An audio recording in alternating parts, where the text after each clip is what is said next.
그럼 먼저 우리 김유식 시장님 먼저 여러분한테 간단하게 소개 말씀을 드리도록 하겠습니다. 현재 경기도 시흥시에 4기, 5기, 6기 연이어 세 번째 민서시장으로 이렇게 선출을 시민들로부터 선출을 받아서 벌써 장기 집권하고 계신 그런 시장님이 되시겠습니다. 홈페이지 들어가 보시면 아시겠습니다만 시장님께서 3선을 하시다 보니까 구력이 붙으셔가지고 지금은 앉아서 행정을 하시는 게 아니라 발로 뛰시는 행정을 하고 계시는 그 같은 면모를 우리가 이제 홈페이지라든가 여러 가지 이제 신문지상을 통해서 확인해 볼 수 있지 않을까 생각이 됩니다. 부산에서 이제 학교를 나오셨고요. 대학은 연세대학교 제가 보니까 중문학과를 이렇게 졸업을 하셨습니다.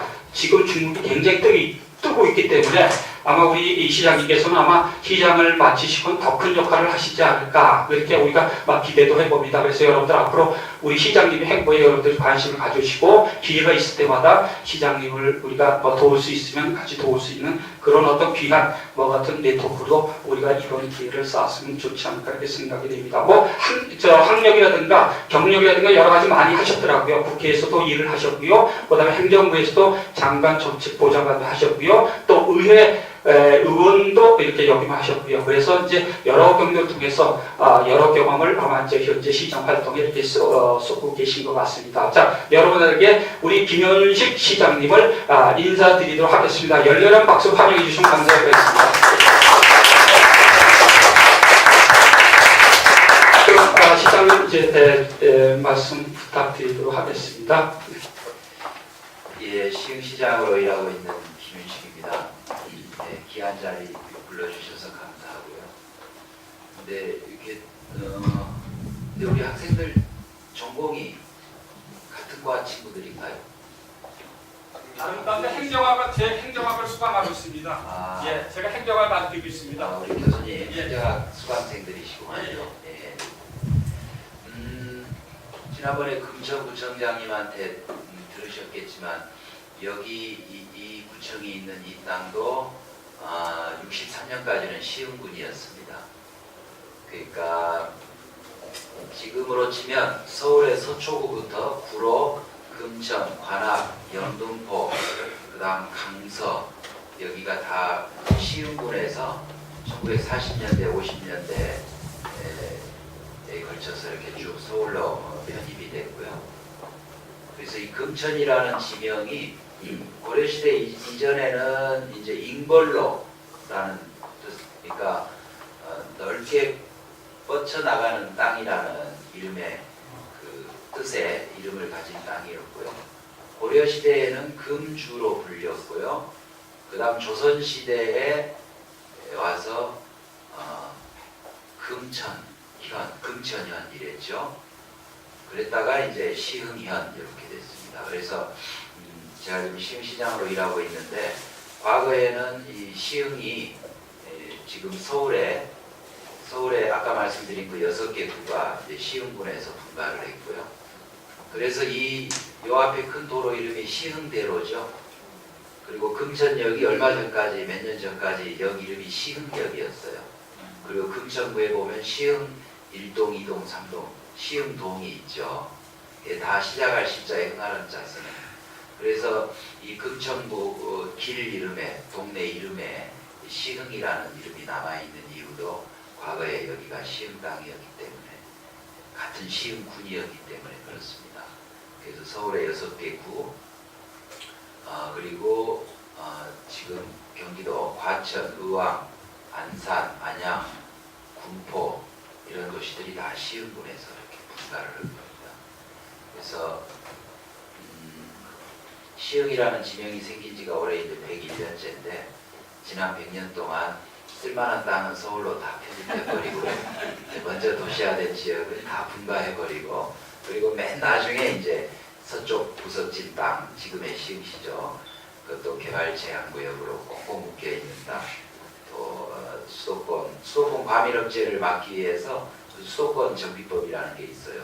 국토 이용에 관한 법률 중에서는 상위법 노릇을 하고 있는 그 수정법상의 과밀업체 권역 이래가지고 이중의 규제를 받고 있다 보니까 오랜 역사를 가진 땅이고 또 많은 도시를 분가시킨 종갓집임에도 불구하고 낙후된 도시, 구석에 있는 발전이 정체된 그런 도시로 시흥이 그동안 살아왔습니다.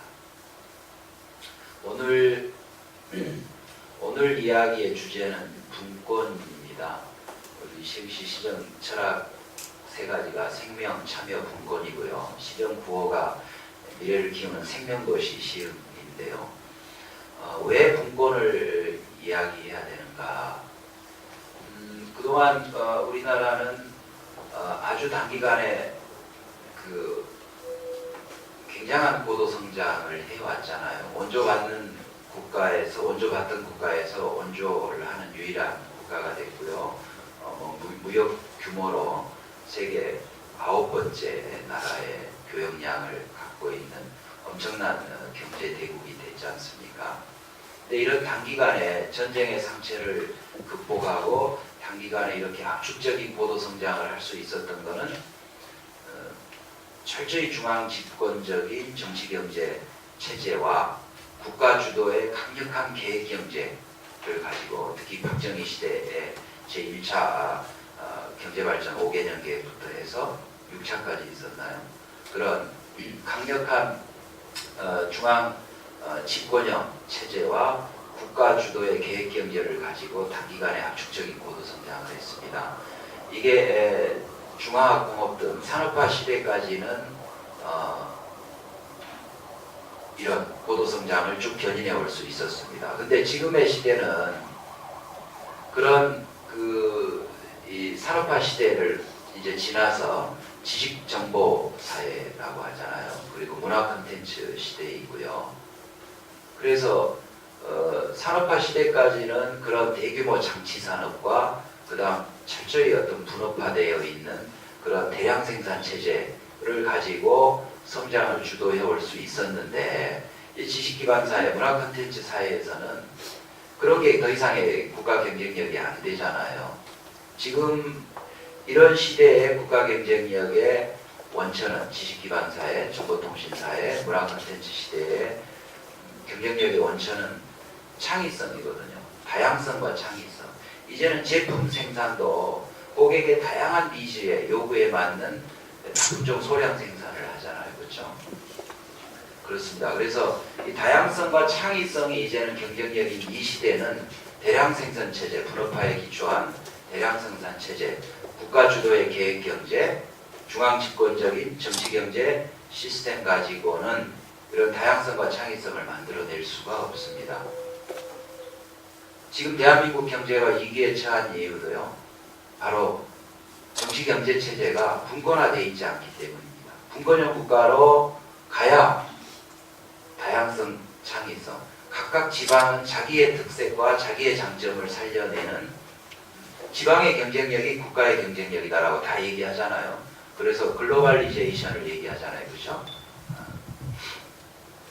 그런 시대에 살고 있습니다. 그렇기 때문에 우리보다 훨씬 더 150년 이상, 우리는 지금 지방자치 역사가 20년이잖아요. 그렇죠? 1991년에 지방의회가 먼저 부활했고요. 1995년에 단체장 선거가 부활을 했습니다. 그래서 우리가 본격적인 지방자치를 시작한 지가 이제 20년인데, 우리보다 150년 이상 지방자치의 역사와 경험을 가진 유럽의 나라들도 21세기에 접어들면서, 프랑스 같은 경우는 헌법까지 개정해 가면서 프랑스는 이제 분권형 국가다라고 헌법 제1조를 개정을 하잖아요. 그렇습니다. 그래서 이제는 다양성과 창의성을 보장하는 분권형 정치 경제 체제, 그리고 지방의 경쟁력이 곧 국가의 경쟁력이 되는 이런 시대에 살고 있습니다. 그렇기 때문에 분권을 더 이상 미룰 수 없는, 그래서 저는 이 시대의 분권은 시대정신이다라고 얘기를 합니다. 시대적 과제이고요.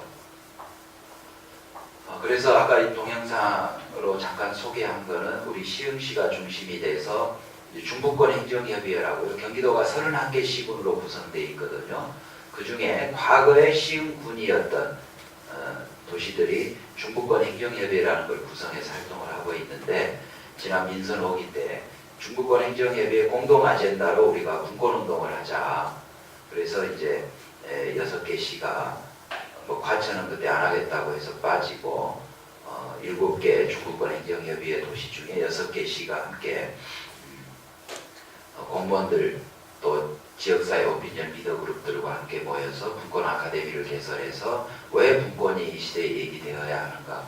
그리고 대한민국이 지금 지방자치를 20년 넘게 하고 있지만 얼마나 껍데기 무늬만 지방자치인 나라인가 하는 것들을 같이 공부하고 그래서 대한민국이 새로운 국가 경쟁력을 갖기 위해서는 또 지역이 각각의 특성을 갖는 자신의 색깔을 갖는 그런 성장을 하기 위해서 분권이 되어야 한다는 것과 그 다음에 분권의 과제들이 무엇인가 이런 것들을 함께 공부하고 또 함께 주장하는 그런 과정을 민선 5기 때 했습니다. 그래서 그거를 압축해서 소개한 영상을 아까 보셨고요. 그래서 오늘 얘기할 주제는 분권이고, 분권은 지금까지 분권은 굉장히 이렇게 광의적으로 해석되지 않고 아주 협소한 의미로 분권이라는 이 개념이 사용되어 왔습니다.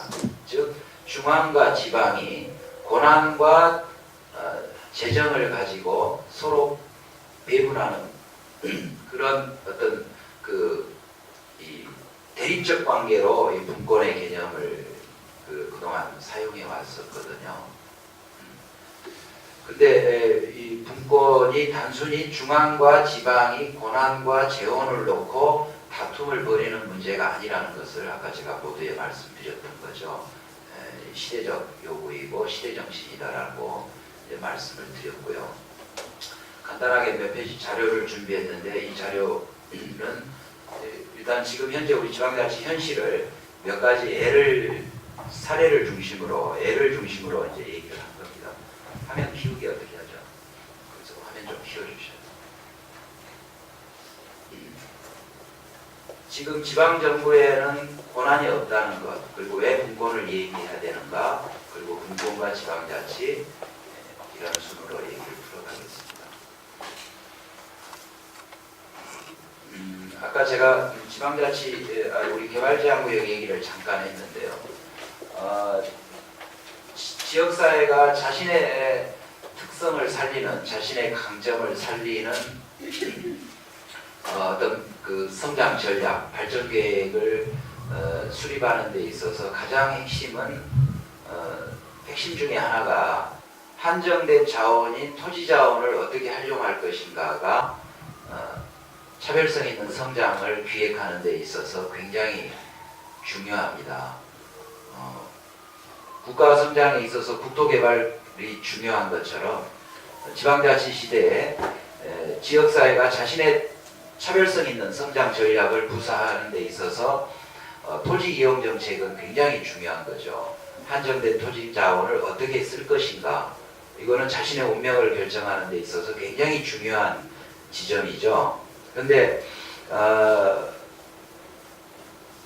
아까 시흥을 예로 들었습니다마는 개발제한구역이라는 게 있습니다. 보통 여러분들 그린벨트라는 표현 많이 들어봤죠?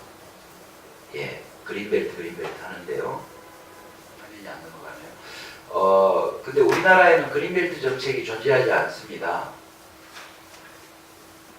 그린벨트라는 거는 유럽에서 또 일본에서 두 가지 정책 목표를 가지고 그린벨트 정책이 만들어진 거거든요. 하나는 적극적인 녹화 정책입니다. 두 번째는 도시 확산 방지 정책입니다. 근데 우리나라는 그린벨트 정책은 존재하지 않아요. 개발 제한 구역이 존재할 따름입니다. 이것의 법률적 근거는 개발 제한 구역 지정 및 관리에 관한 특별조치법입니다. 이게 일반법이 아니고요. 특별조치법으로 만들어진 건데 계속 안 넘어가요. 안 넘어가요? 예, 어디? 말씀해 주세요. 예. 그냥 뭐 하면은 그냥 자동 넘김으로요. 뭐 한 1분 간격으로 자동 넘김으로 설정을 해 주십시오. 화면은 그냥 보시고요. 키 열어서 들어주시면 되겠습니다. 그래서 가장 중요한 이 토지 이용 정책을 중앙정부가 특별조치법으로 묶어놓고 밭에다가 울타리만 쳐도 불법입니다. 매년 함축 사진을 찍어서 검찰에 고발 조치하고 원상복구할 때까지 1년에 2번 이행강제금을 매기고 즉 지방자치단체에는 이 단속의 의무만 주어져 있지 개발제한구역이라고 묶어놓고 아무것도 못하게 하는 거죠. 그러니까 지방자치의 관점에서 보면은 국가가 지방에 대한 엄청난 억압이고 폭력인 거죠. 한 개인의 재산권 침해라는 측면에서는 말할 것도 없고요. 그래서 현재 지방자치단체에는 토지 이용에 관한 중앙정부의 강력한 규제 때문에 토지 이용에 관한 자기주도적인 의사결정권이 전혀 없다. 이게 지금 지방자치 현실 중에 하나입니다. 그거를 첫 번째로 말씀드리는 거고요.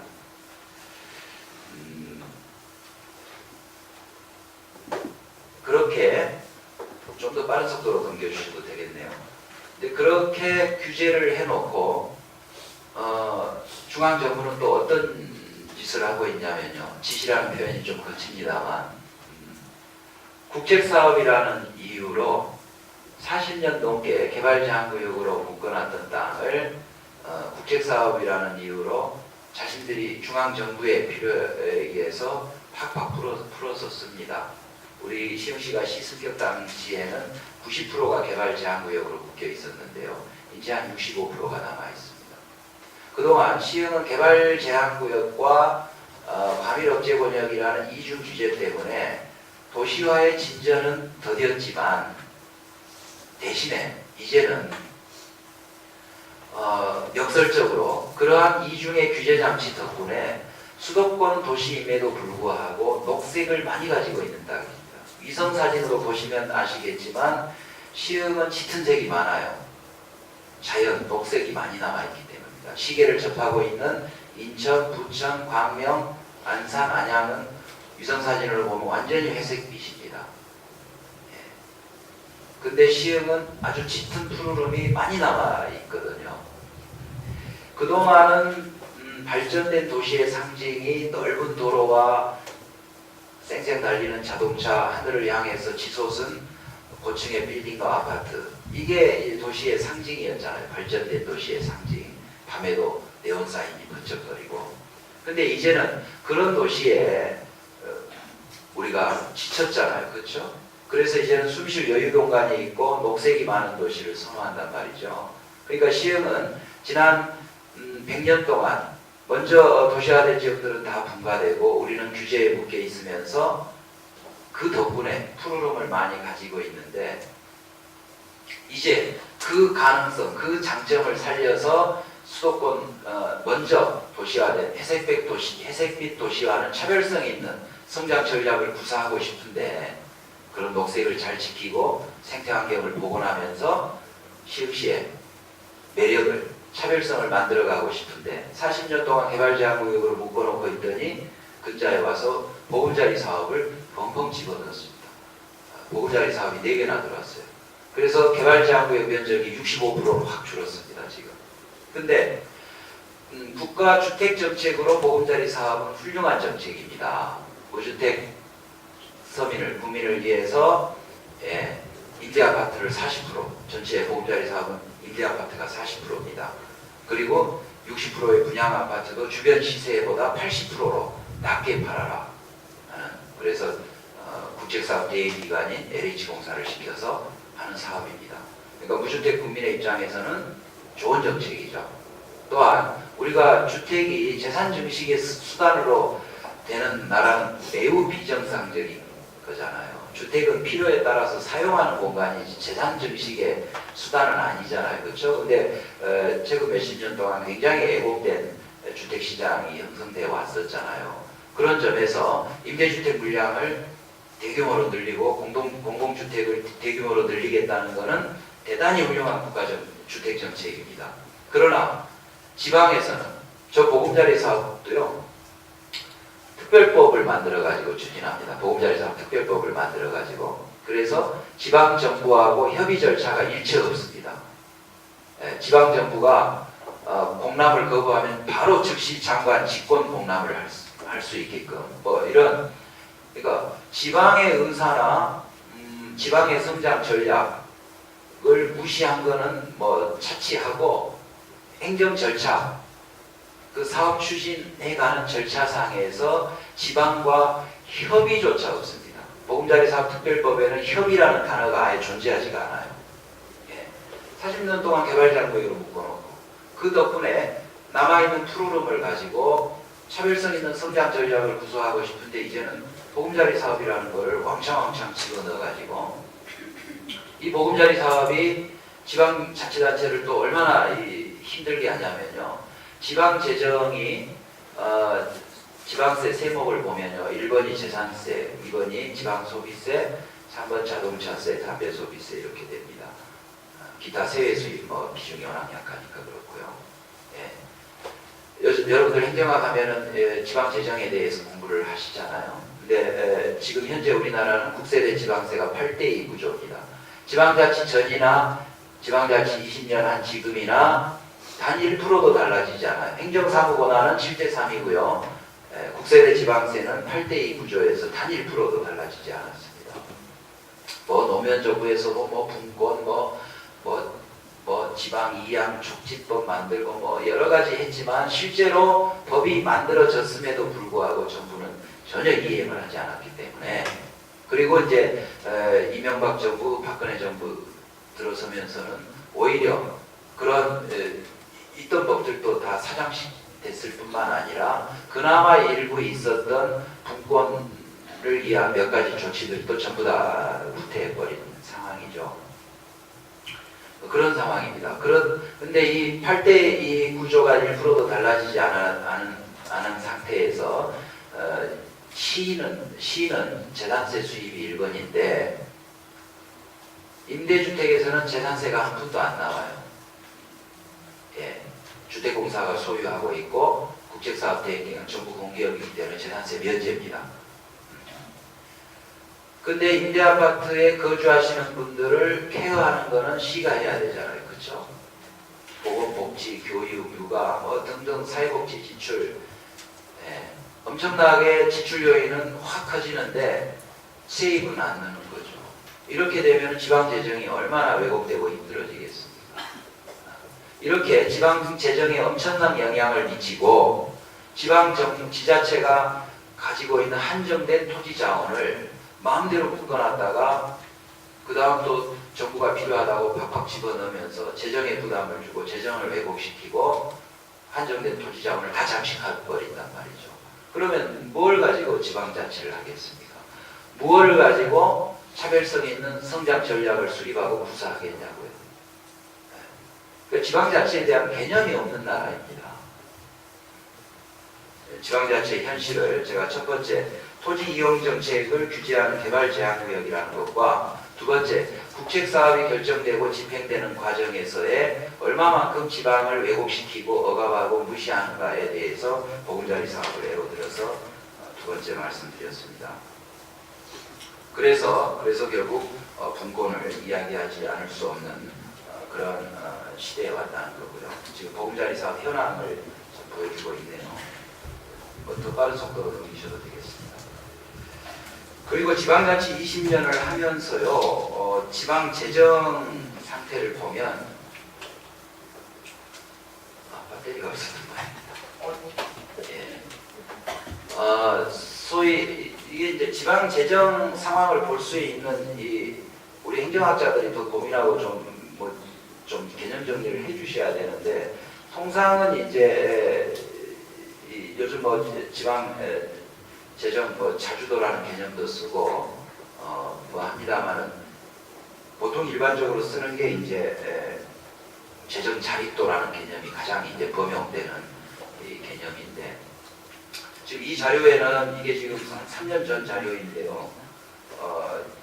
2012년 초에 제가 만들었던 자료인 것 같은데 죄송해요. 제가 업데이트를 못했는데 이 기준을 뭘로 보느냐에 따라 다른데요. 지금 교과서적인 개념의 재정 자립도 개념으로 보면은요. 전국 기초자치단체 평균 재정 자립도는 23%대로 주저앉았습니다.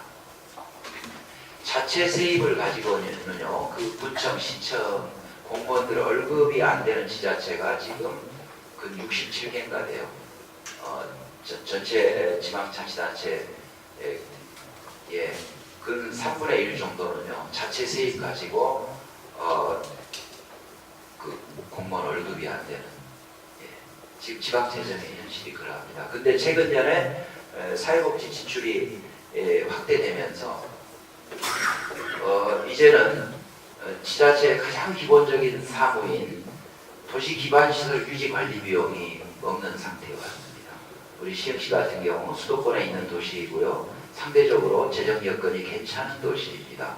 아까 보셨던 것처럼 2011년도에 50% 초반대의 재정 자립도를 보여주고 있는 도시이고요. 그럼에도 불구하고 도로 구멍을 떼울 돈이 없어요. 지금. 올해도 도로 보수 예산 작년에도 20억, 올해도 20억 세웠는데 겨울에 눈 많이 오면 외막칼슘 많이 뿌릴 수밖에 없잖아요. 도시에서 유일한 제설 대책은 외막칼슘 뿌리는 겁니다. 뭐 눈을 어디 기계로 어디 밀어서 쌓아둘 데가 없잖아요, 그렇죠? 예. 그러면 이제 해빙기에 도로가 곳곳에 이제 구멍이 생기는데 그거를 보수할 예산이 없는 지경까지 왔어요. 예.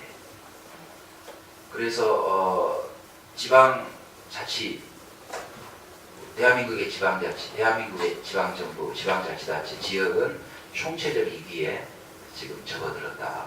네.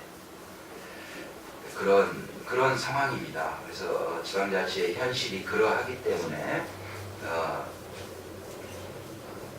대한민국이 빨리 실질적 지방자치를 해야 된다. 즉 분권이 돼야 된다라는 것을 좀 말씀을 드립니다.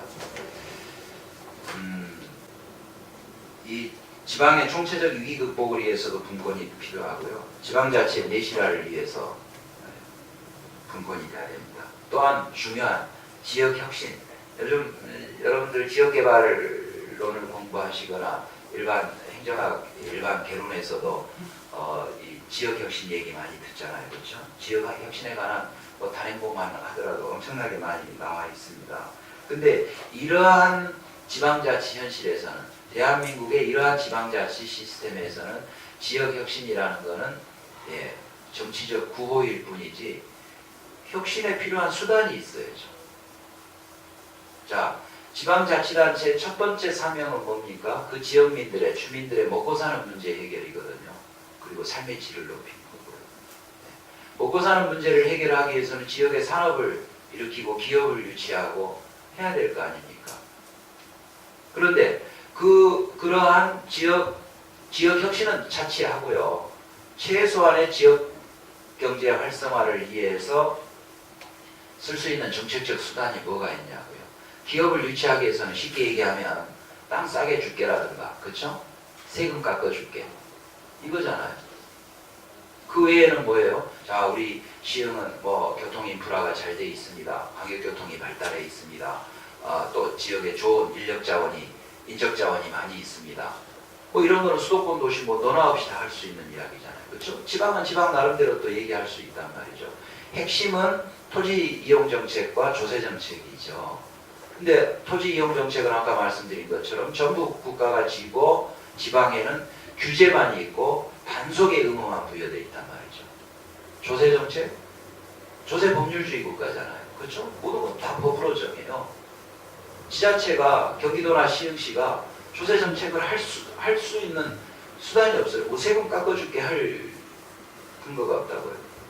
조례로 뭐 감면 규정을 일부 만들기는 하죠. 그렇지만 조례의 법률적 지위는 어디에 있습니까? 법령 규칙 밑에 조례가 있어요.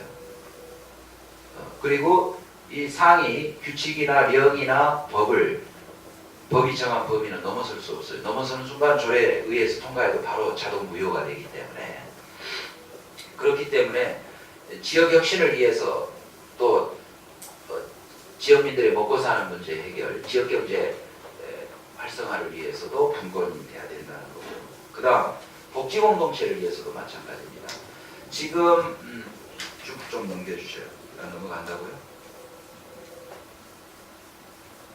지금 우리나라의 복지 정책의 기본이자 전부죠. 국가가 현물급부하는 복지 정책만이 있어요.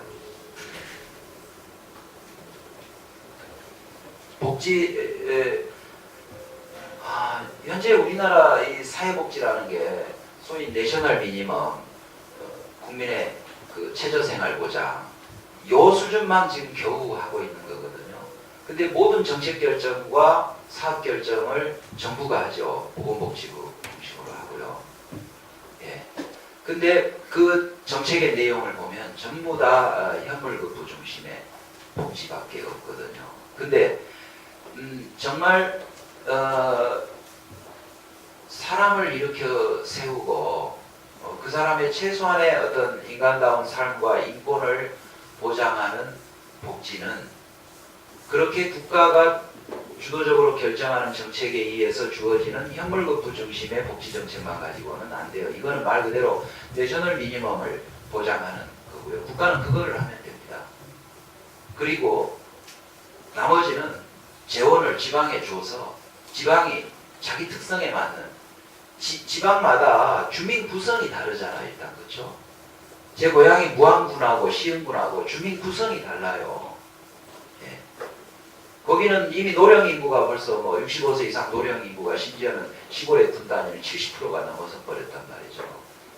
국가공단이 있고 바다를 접하고 있는 시흥하고 어떻게 이 복지정책이 같을 수가 있습니까? 그 다음 국가가 아무리 재정이 있고 지방자치단체가 재정 여건이 좋다고 하더라도 이 복지라는 것은 한 사람의 삶을 변화시키는 과정인 것입니다. 그렇기 때문에 그 동네가 가지고 있는 모든 복지 자원들을 총망라해서 그 사람이 다시 일어설 수 있는 그 사회 구성원으로서 당당하게 살아갈 수 있게끔 종합적이고 입체적인 지원이 이루어져야 되거든요. 그래야 그 사람의 삶이 달라지는 거죠.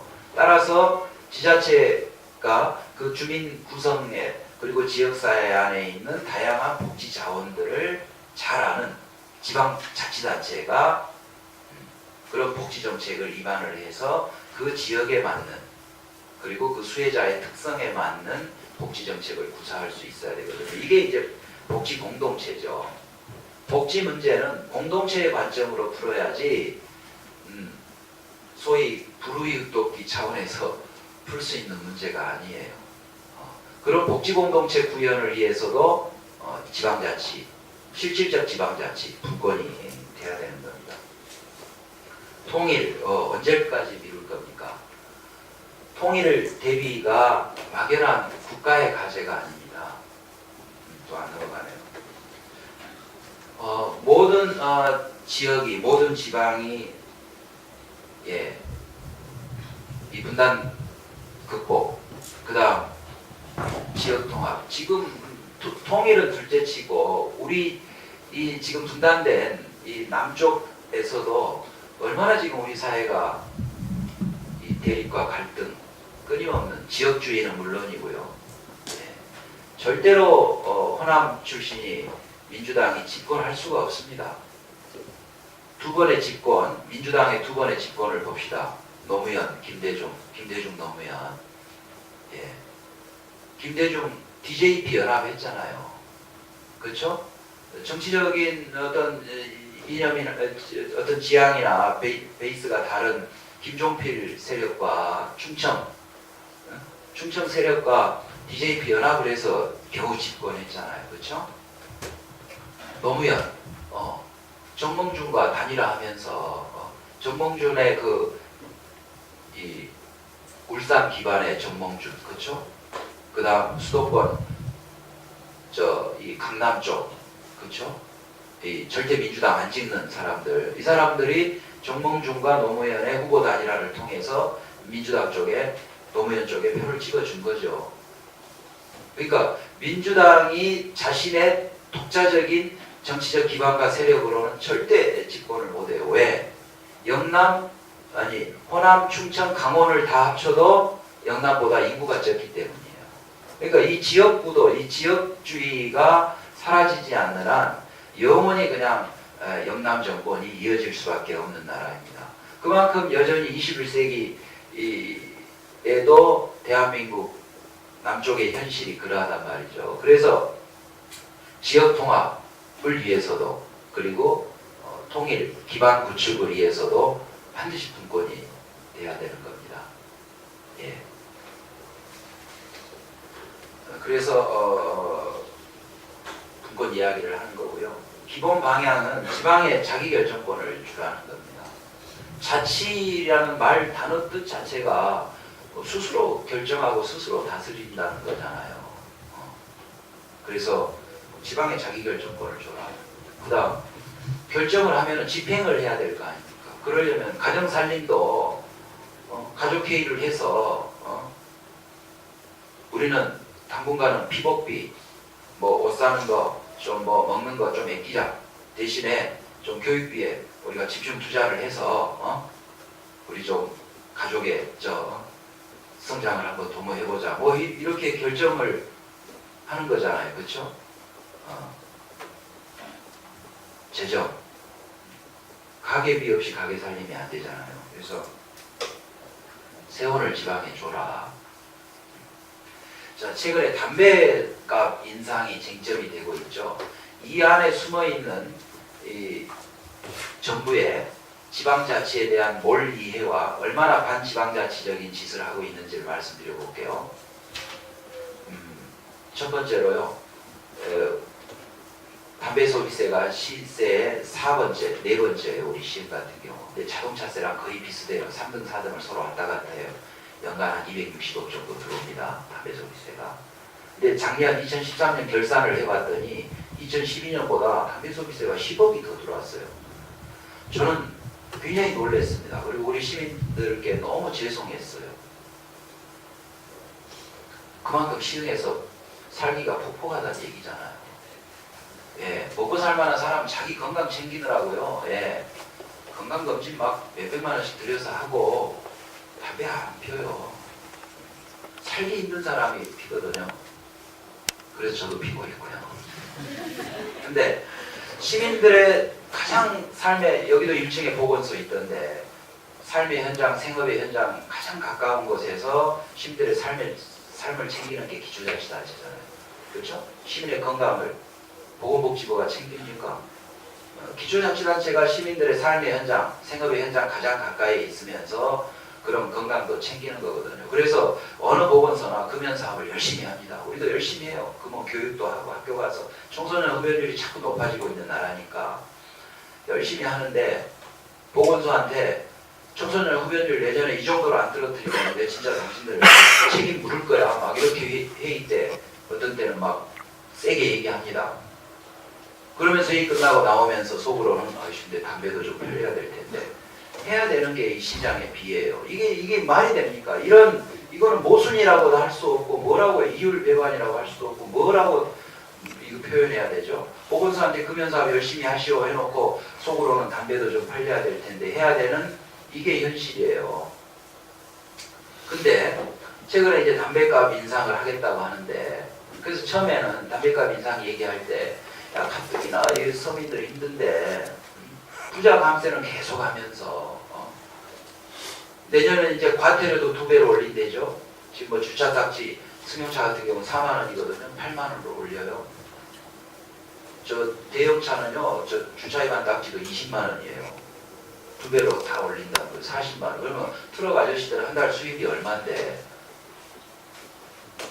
시는 저 주차 위반도 단속도 해야 되잖아요. 근데 거기다 대고 딱지 붙일 수 있겠습니까? 이렇게 되면 여지껏 부자 감세하고 계속 올린 게 뭐예요? 소주값 올렸고요.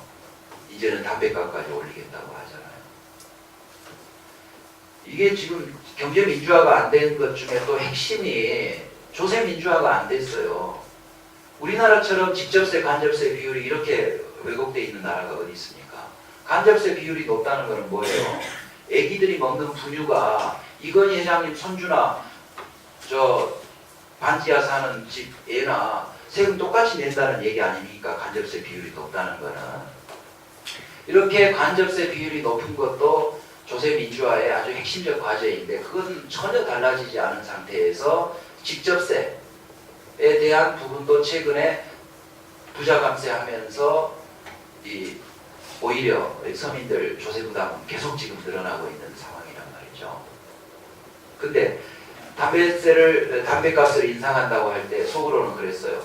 담배값을 인상하면 좀 금연율도 줄고 그리고 금연율이 줄지만 담배값을 올리면은 담배 소비세가 더 많이 거치니까 지방세 입장에서 잘하면 금연율을 줄고 그러면서도 담배 소비세는 오히려 약간이라도 늘고 그러면은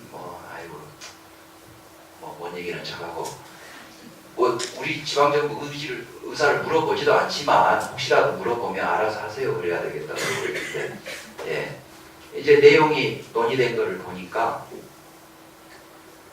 인상분의 74%는 국세로 가져가겠다는 인상안이에요 이게. 예.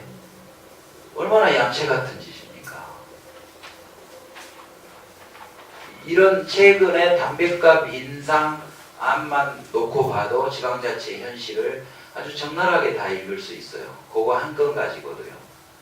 즉 현재 지방자치단체가 처해 있는 현실, 주민의 건강을 돌봐야 될 지방자치단체가 담배도 팔려야 된다라는 이런 또 상황에다가 근자의 담배값 인상을 한다고 하는 것이 결국은 서민들한테 부담을 주는데 그 부담을 서민들이 추가로 더 부담하는 게 지방세로 들어와서 그 돈 가지고 금연사업도 더 열심히 하고 시민들 건강 챙기는 일을 더 해야 되는데 인상안을 들여다봤더니 인상분의 73%는 국가가 가져가더라. 이렇습니다 우리 시청. 그래서 지방에 세원을 줘라. 그나마 담배값 인상한다고 이런 것도 다 국가가 또 다 가져가지 말고. 우리는 지금 시흥 같은 경우는 국가산업단지가 있습니다. 시화공단이라고 들어보셨죠? 지금 이름이 시흥 스마트업으로 바뀌었는데요. 그래서 작년 결산 자료를 보면요. 우리 시금고에 들어오는 지방세가 2,500억이 안 됩니다. 근데 시흥세무서, 즉 국세청이죠. 시흥세무서는 작년에 시흥에서 1조 3,600억을 징수했습니다. 국세를. 예, 이게 현실이에요. 자, 그러면 국가공단에서 우리 시금고로 들어오는 세금이 얼마냐? 한 461억인가 이래요. 근데 우리가 국가공단을 관리하는 데 드는 돈은 얼마냐? 그거보다 더 들어요. 자, 공업용수 공급해야죠. 적자 보면서 상수도 공급해야죠. 기업에서 나오는 하수 배수 적자 보면서 처리해야 됩니다. 기업에 부담 준다고 공공요금 못 올리게 해요. 지금 하수도 요금의 원가 현실화율이 50%대입니다. 다 지방이 부담하면서 지금 하고 있단 말이죠. 그래서 국가공단을 관리하는 데 들어가는 돈만큼도 안 나와요. 즉 지방자치단체 입장에서 보면 쉽게 얘기하면요. 경마장 하나 들어오는 게요. 국가공단 저런 거 2개, 3개 들어오는 것보다 훨씬 나아요. 레저세 수입이 훨씬 좋기 때문이죠. 그렇지만 일자리 문제가 있기 때문에 당연히 공단이 있는 도시가 좋은 도시입니다. 근데 지방 재정이라는 관점에서만 보면은 지금 현실이 그러합니다. 그래서 지방에 세원을 줘야 된다. 그러니까 지방 분권의 기본 방향을 지금 얘기하는 겁니다. 지방에 자기 의사결정권을 줘라. 지방에 세원을 줘라. 그리고 세 번째가 지방에 인재를 줘라. 지금 서울이 모든 고급 인적 자원을 다 지금 땡겨가 버리기 때문에 지방에는 자기 성장의 동력이 없어요. 땅도 뭐 어떻게 못하게 하지. 그렇다고 뭐 세금 정책도 없지. 그런데다가 사람은 죄다 서울로 그냥 빨아 땡겨가 버리니 그래서 지방에서 인재를 키우는 그런 시스템, 그런 방향으로 분권을 해줘야 된다는 거죠. 그러니까 예를 들면 뭐 지방대 육성이라든가 이런 것들을 지방의 힘으로 할 수 있게끔 그런 수단과 능력을 재원을 줘야 된다는 거죠. 분권, 그리고 분권의 이제 또 다른 의미는 뭐냐면요, 지역 안에서 분권을 해야 됩니다. 즉 시장과 의회가 가지고 있는 권한을 주민들하고 적극적으로 나눠야 됩니다. 그래야 주민들의 주민 자치 역량이 성숙하고요, 지방자치가 성장해가고 풀뿌리 민주주의가 강화되고 직접 민주주의가 강화됩니다. 그거를 하기 위해서는 지금까지 말씀드린 거는 국가와 지방 혹은 중앙과 지방의 관계 속에서 주로 얘기를 했는데요. 이제 지방 안에서, 지역 안에서의 분권도 굉장히 중요합니다.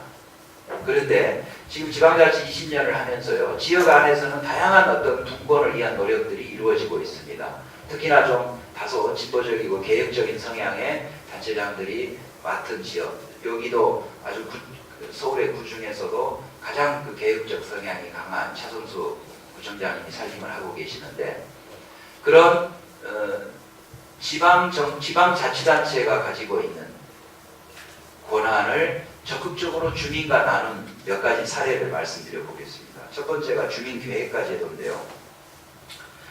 지방에 매우 제한된 권한이 주어져 있습니다만은 어쨌든 그 권한을 주민과 적극적으로 나누자는 거죠. 예를 들면은 뭐 재개발, 재건축, 도시재생 이런 것들, 그게 다 주민들의 재산권에 그리고 그 주민들의 삶에 아주 큰 영향을 미치는 계획이잖아요. 근데 이런 계획들이 지금까지는 전부 국가가 주도하거나 아니면은 지방자치단체가 주도해서 했습니다. 지자체가 뭐 개발계획 수립을 하죠. 용역을 해가지고 개발계획 수립하고 그 다음 주민의 의사와 상관없이 그냥 밀고 갑니다. 재개발, 재건축이 다 그랬고요. 최근에 뉴타운이 다 그런 사업입니다. 경기도가 주관해서 하는 사업이에요. 그래서 뉴타운 사업을 실제 해봤더니 은평구 같은 경우 입주까지 됐잖아요. 그랬더니 주민들의 삶의 질은 달라진 게 없고, 더구나 원래 그 동네에서 좀 다소 엉성한 동네였지만 그래도 서로 이웃 간에 알고 의지하고 이렇게 살았는데, 그 동네 살던 사람들이 고층 아파트 단지로 바뀌었을 때 몇 프로가 그 동네에서 남았냐? 24%밖에 안 남더라는 거예요. 나머지 다 쫓겨난 거예요. 그래서 결국은 개발자본, 건설사에만 이득이 돌아가지 그 원래 살던 주민 공동체는 철저히 해체돼 버리고 더 열악한 동네로 쫓겨나고 말더라. 그래서 그런 자기 동네에 대한, 우리 동네를 어떻게 할 것인가, 재개발을 할 건지 재건축을 할 건지, 아니면 지금 존치한 상태에서 닦고 조이고 수리하고 쓸고 닦으면서 살아갈 건지, 이런 결정들을 주민들이 하게 하자 하는 게 이제 주민계획과제도입니다. 요 근자에는 여러 동네에서, 우리 시흥 같은 경우는 2010년부터 주민계획과제도를 만들어서 운영을 했습니다. 최근년에는 수원이 했고요. 그래서 수원시 사례 같은 경우는 근자에 초등학교 교과서에도 게재가 됐습니다. 그리고 이런 것들이 지방에서 좋네, 중앙정부가 봐도 이게 맞네 싶으니까 작년에 정부에서 법을 만들면서 법에 들어왔어요. 주민계획과라는 개념이. 근데 그 전에는 중앙정부가 운영하는 법 제도에는 주민계획과라는 개념이 존재하지 않았습니다. 시흥이나 수원 이런 데서 주민계획과 제도를 운영을 하니까 중앙정부가 그거를 보고 작년에 법에 담아준 거예요. 그렇습니다. 이게 바로 지방자치거든요. 지방자치에 권한을 주고 재정을 주면 이런 것들이 더 활발해지는 거죠. 사회복지도 마찬가지입니다. 지방에서 좋은 모델이 나오면 국가가 그거를 카피해서 전국 모델로 뿌려주면 되는 거거든요. 예, 이렇게 돼야 다양하고 창의적인 정책과 사업이 나오고, 그런 것들이 총화돼서 새로운 국가의 경쟁력이 생기는 거거든요. 주민계획과 제도가 지자체가 가지고 있는 권한을 주민과 나눈 그런 사례가 되겠습니다. 두 번째 사례는 주민참여예산입니다. 이 얘기는 뭐냐? 예산 편성권은 단체장한테 주어진 권한입니다. 단체장이 예산 편성을 해서 의회의 심의를 받고 결정해서 집행을 하죠. 행정학에서 예산을 뭐라고 하죠? 예산에 대한 몇 가지 명제 있죠. 모든 행정은 예산으로 표현된다. 그렇죠? 시장이 아무리 화려한 구호를 외치고 해도 그것을 구현할 수 있는 구체적인 정책과 사업이 예산서에 나타나지 않으면 그거는 그냥 구호인 거죠. 예. 모든 행정은 예산으로 표현됩니다. 그리고 예산이라는 게 1년짜리 한시법이잖아요. 그렇죠? 정해진 대로 쓰는 겁니다. 조그만 수정사항도 추경을 통해서 경정을 해야 하는 거거든요. 근데 예산 편성권, 단체장, 시장 군수가 가지고 있는 예산 편성권을 납세자인 주민들에게 편성권을 돌려드리겠다, 나누겠다, 분권하겠다는 게 주민참여 예산입니다. 그래서 우리 시흥 같은 경우는 올해 35억을 가지고 있는데요. 이 구청들은요, 워낙에 자주 재원이 없어가지고 1억, 2억 가지고 참여 예산을 하고 있는데, 어쨌든 그러면 시흥은 이 35억이라는 돈이 어느 정도의 돈이냐? 우리 지금 시흥시가 신도시 개발 사업을 하나 하는 게 있어서 외형은 1조 3천 몇백억 됩니다.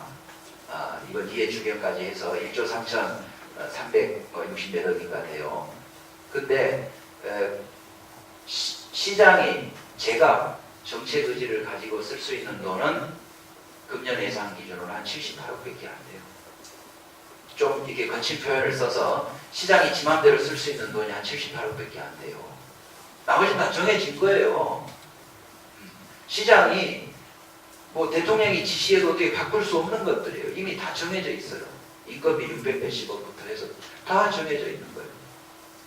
예, 시장이 제가 제 마음대로 물론 의회 심의를 받아야 되니까 제 마음대로는 아니죠. 그러니까 시장이 정책 의지를 가지고 쓸 수 있는 순수한 의미의 가용재원이 78억밖에 안 되는 도시예요. 그 중에 절반을 저는 시민들한테 드린 겁니다. 참여예산제 검색창에 참여예산제라고 쳐보십시오. 참여예산제를 하는 다양한 방법들이 나와 있는데요. 재밌어요. 주민들이 체육관에 모여서 막 투표도 하고요.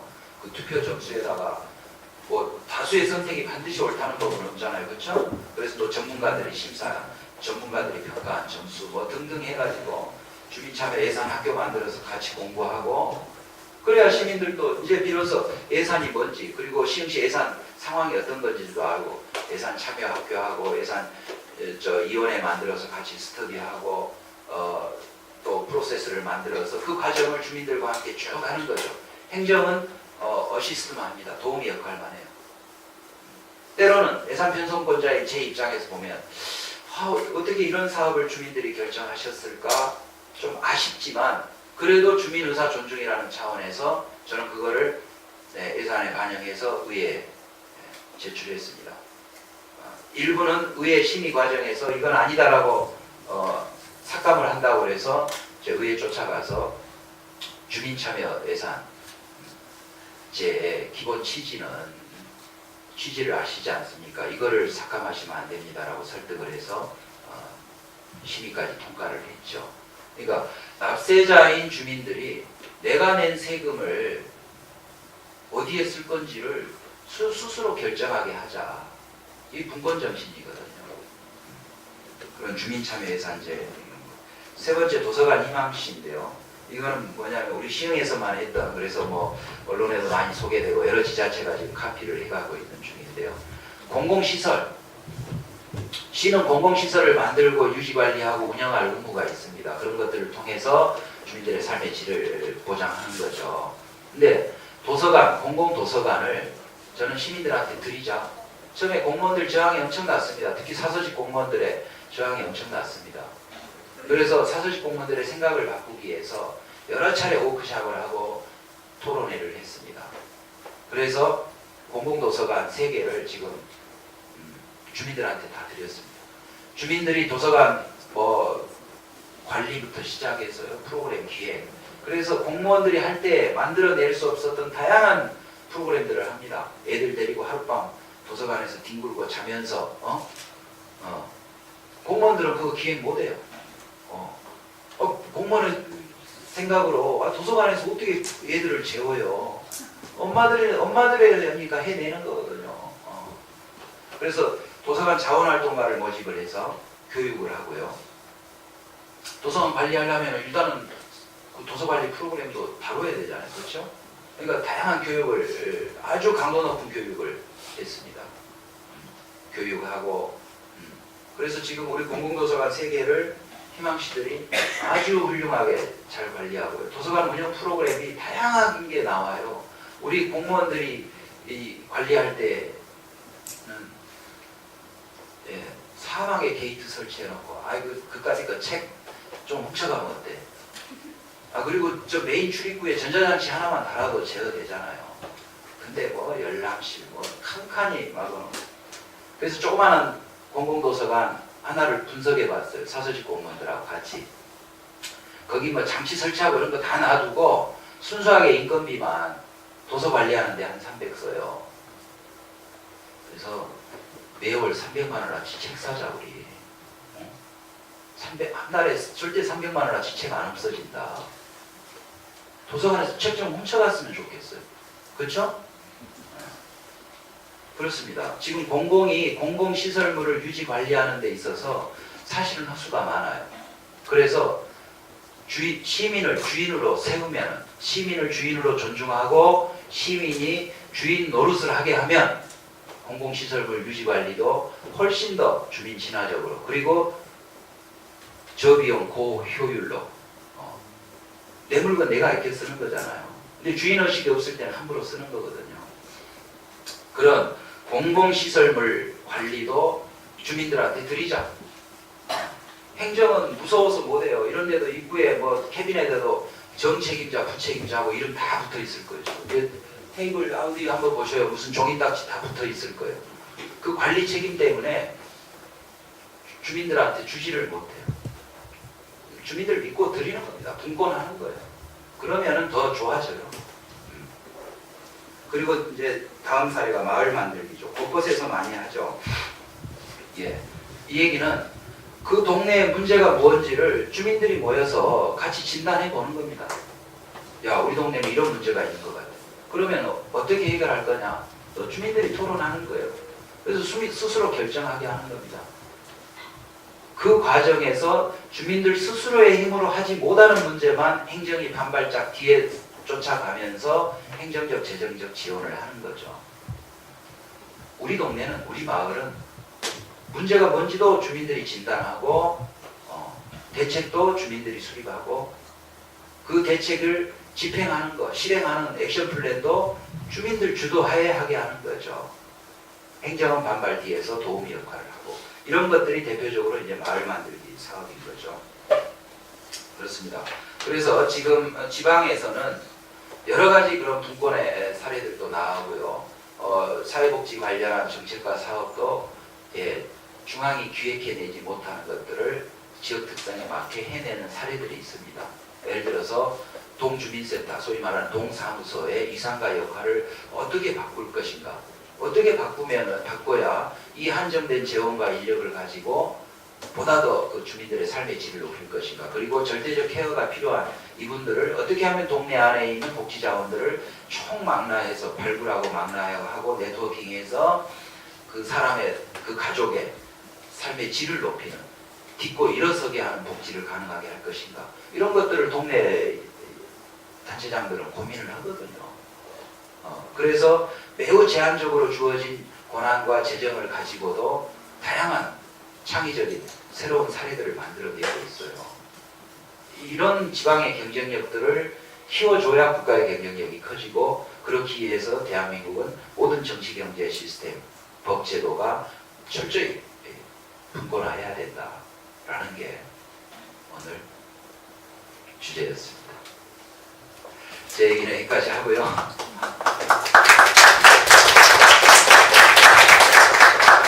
예, 시장님 대단히 감사합니다. 저희들이 준비하느라고 했는데도 여러 가지로 그 전문가가 아니다 보니까 그 시장님 귀한 말씀을 전하는데 그 준비 부족으로 인해서 제대로 따라가지는 못해서 시장님께 대단히 송구스럽습니다. 그러나 워낙 오랫동안 이렇게 시장 활동을 하시면서 여러 가지로 이렇게 많은 경험을 쌓고 계시기 때문에 나름대로 그동안의 어떤 그 시정 활동을 하시면서 느꼈던 여러 가지 어떤 애로사항이라든가 한국의 지방자치의 현실이라든가 특히 이제 시흥시라고 하는 것이 서울시하고 너무 가깝기 때문에 좋은 점도 있습니다만 불이익도 굉장히 좀 많은 그런 어떤 특성이 아닌가 생각이 됩니다. 그래서 지방 분권이라고 하더라도 그 분권 지역의 어떤 지역적인 사정이라든가 이런 것에 따라서 동일하게 봐서는 안 되지 않느냐 하는 그와 같은 귀한 말씀을 좀 해주셨지 않았는가 생각이 됩니다. 그래서 시장님 그동안 뭐 여러 가지 이제 고생도 많이 하셨고 이제 하셨는데 잠시 조금 쉬시면서 여러분하고 이제부터는 우리 시장님의 일반적인 어떤 말씀보다는 우리 시민들하고 오랜만에 이제 한번 좀 가볍고 좀 소심이 나온 그런 어떤 친근한 대화를 중심으로 해서 같이 이렇게 좀 시간을 보내는 것도 의미 있지 않을까 생각이 됩니다. 그래서 지금부터는 우리 시장님과 여러분들하고 같이 이제 수평적인 입장에서 또 이 대화의 분권화를 위해서 같이 이렇게 좀 관심 있는 주제들을 한번 좀 나눠보는 시간을 좀 갖도록 하겠습니다. 자율적으로 좀 말씀해 주시고 여러분들이 얘기하실 때는 저는 어디에서 온 누구입니다. 저는 어디의 학교에서 온 누구입니다. 이렇게 좀 시장님께 관등성명을 좀 말씀해 주시고 하시면은 아마 시장님이 좀 더 친근한 말씀을 좀 해주시지 않을까 생각이 됩니다. 자, 여러분들 뭐 자유롭게 좀 질문이 있으시면 시장님 손을 들어서 말씀을 해주시기 바랍니다. 네, 시장님 보시고 말씀해 주십시오. 예. 예. 네, 안녕하세요. 성서대학원 조계성이라고 합니다. 결국 시장님 말씀을 들어보니까 행정부의 연관이잖아요. 재정이든 예산이든. 그런데 지금 현재 그 재정, 그러니까 분권이 잘 된 미국 같은 경우에 보면 아직도 미국 같은 경우에 보면 우리나라보다 훨씬 더 지방자치, 그러니까 분권이 더 잘 돼 있는 나라임에도 불구하고 아직도 그 지방 재정을 자기 스스로 충당을 못하는 주가 많은 걸로 알고 있습니다.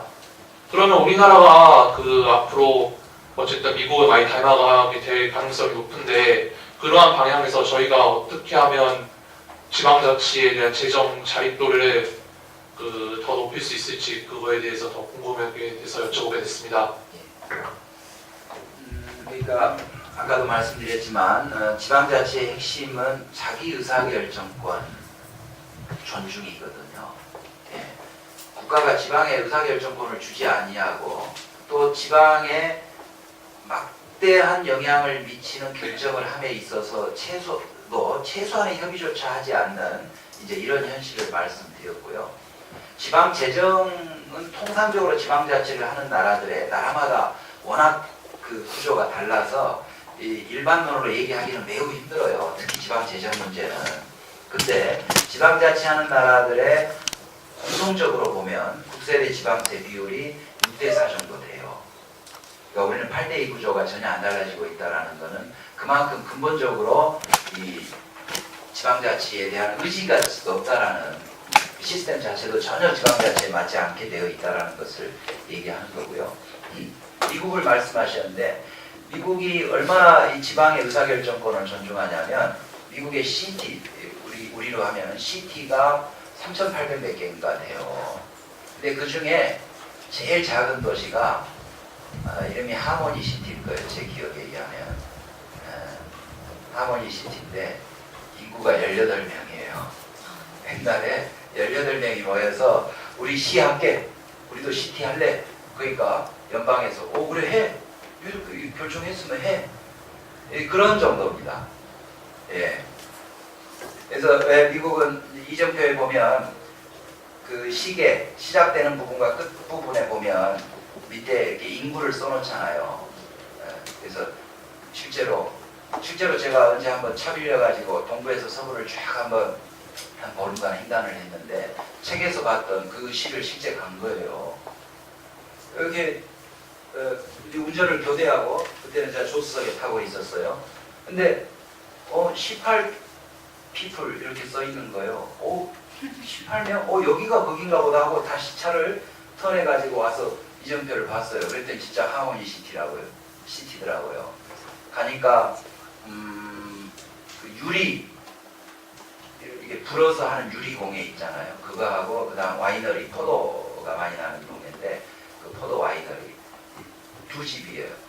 그 두 집에서 18명이 먹고 살아요.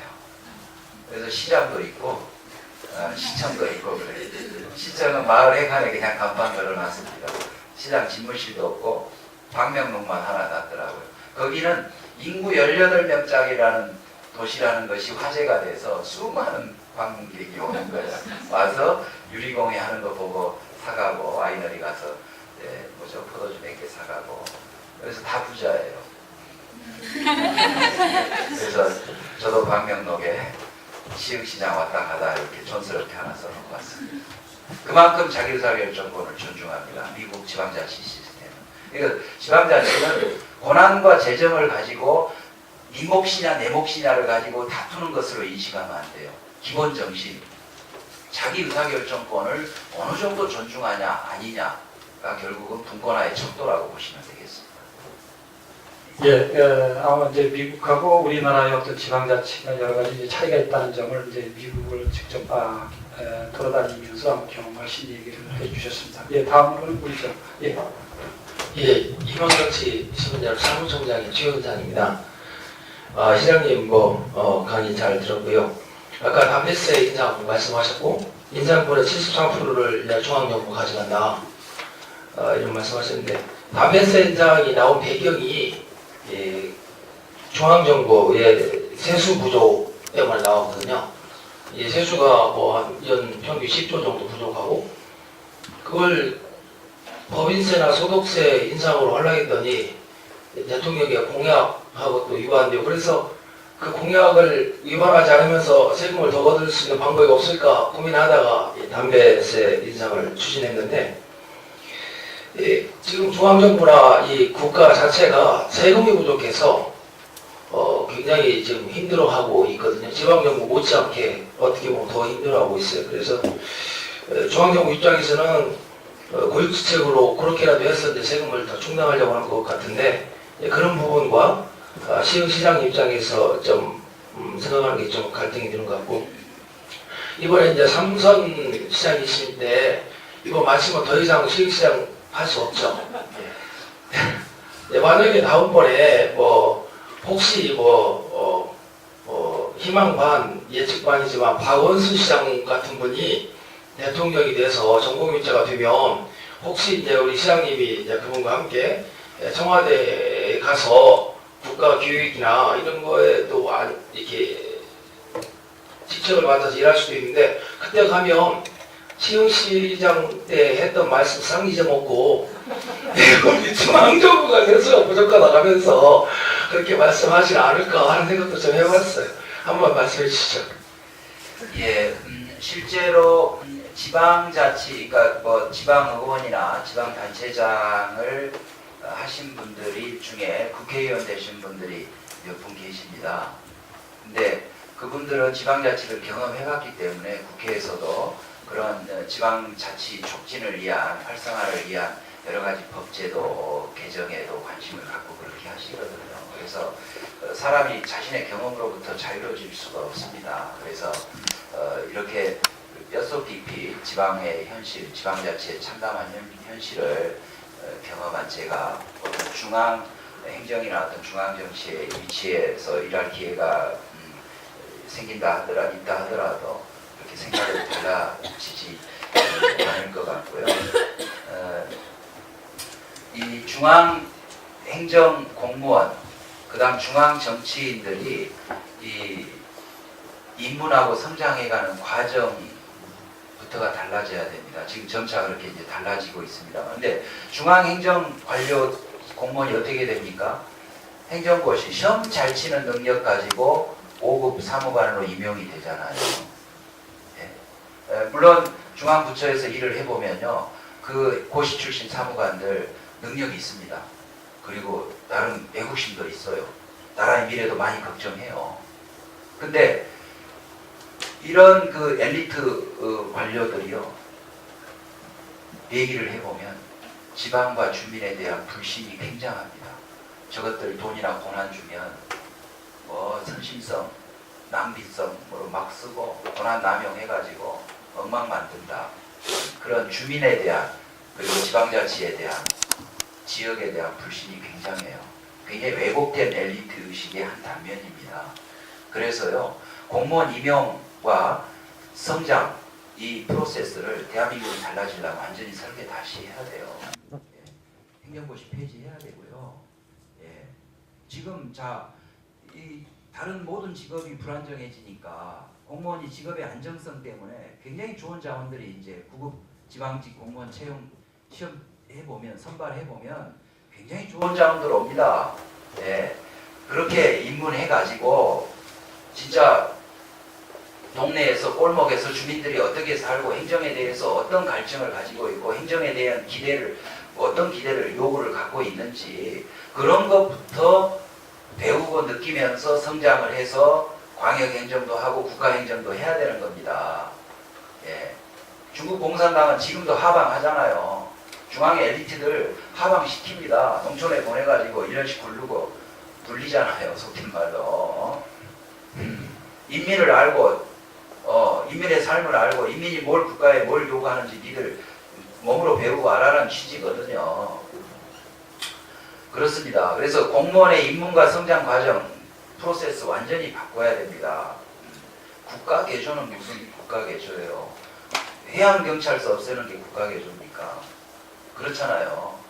이런 지금 시험 잘 치는 능력 하나 가지고 중앙부처 사무관이 돼가지고 그냥 막 서기관, 부의사관, 이사관 쭉쭉 성장해가고 이들이 모든 정책을 다 결정하고 이 구조 가지고는요 안 됩니다.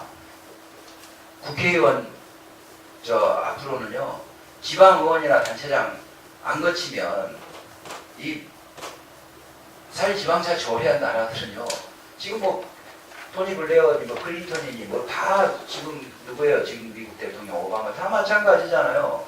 그래서 정치학 교과서에서 뭐라고 합니까? 지방자치를 정치학교라고 그러잖아요. 즉 정치를 배우고 정부의 직무를 지방에서 익히고 하는 거예요. 그러니까 지방자치를 정치학 교과에서 정치학교라고 하는 이유가 그런 거죠. 그래서 중앙부처 공무원이나 중앙정치인들이 지방에서부터 발굴되어지고 성장되어지고 해서 중앙정치하고 중앙행정을 하는 이런 구조로 가야 됩니다. 근데 점차 그렇게 되고 있습니다. 지방의원 출신이나 지방단체장 출신들이 이 중앙정치에 진출하는 비율도 높아지고 하면서 조금씩 변화는 보이는데요. 근본적으로 큰 틀을 바꾸지 않으면 그래서 이제 이 지방자치에 대한 정당공천 폐지도 논리적 설득력을 갖고 있는 것이 그런 이유죠. 어쨌든 정치나 행정이나 정말 지방에서부터 성장해서 중앙으로 진출하는 이런 그 시스템이 되지 않으면은 계속 그 중앙과 지방은 대립적 관계로 이렇게 가는 그런 불행한 나라가 될 것 같아요. 다만 우리나라는 아까 지장께서 말씀하셨습니다만 국가나 위로부터 이렇게 나라가 만들어지고 이제 국가 권력을 중심으로 해서 이제 시장이라든가 이 시민사회가 만들어준 과정이 지금까지도 그 역사가 되풀이되다 보니까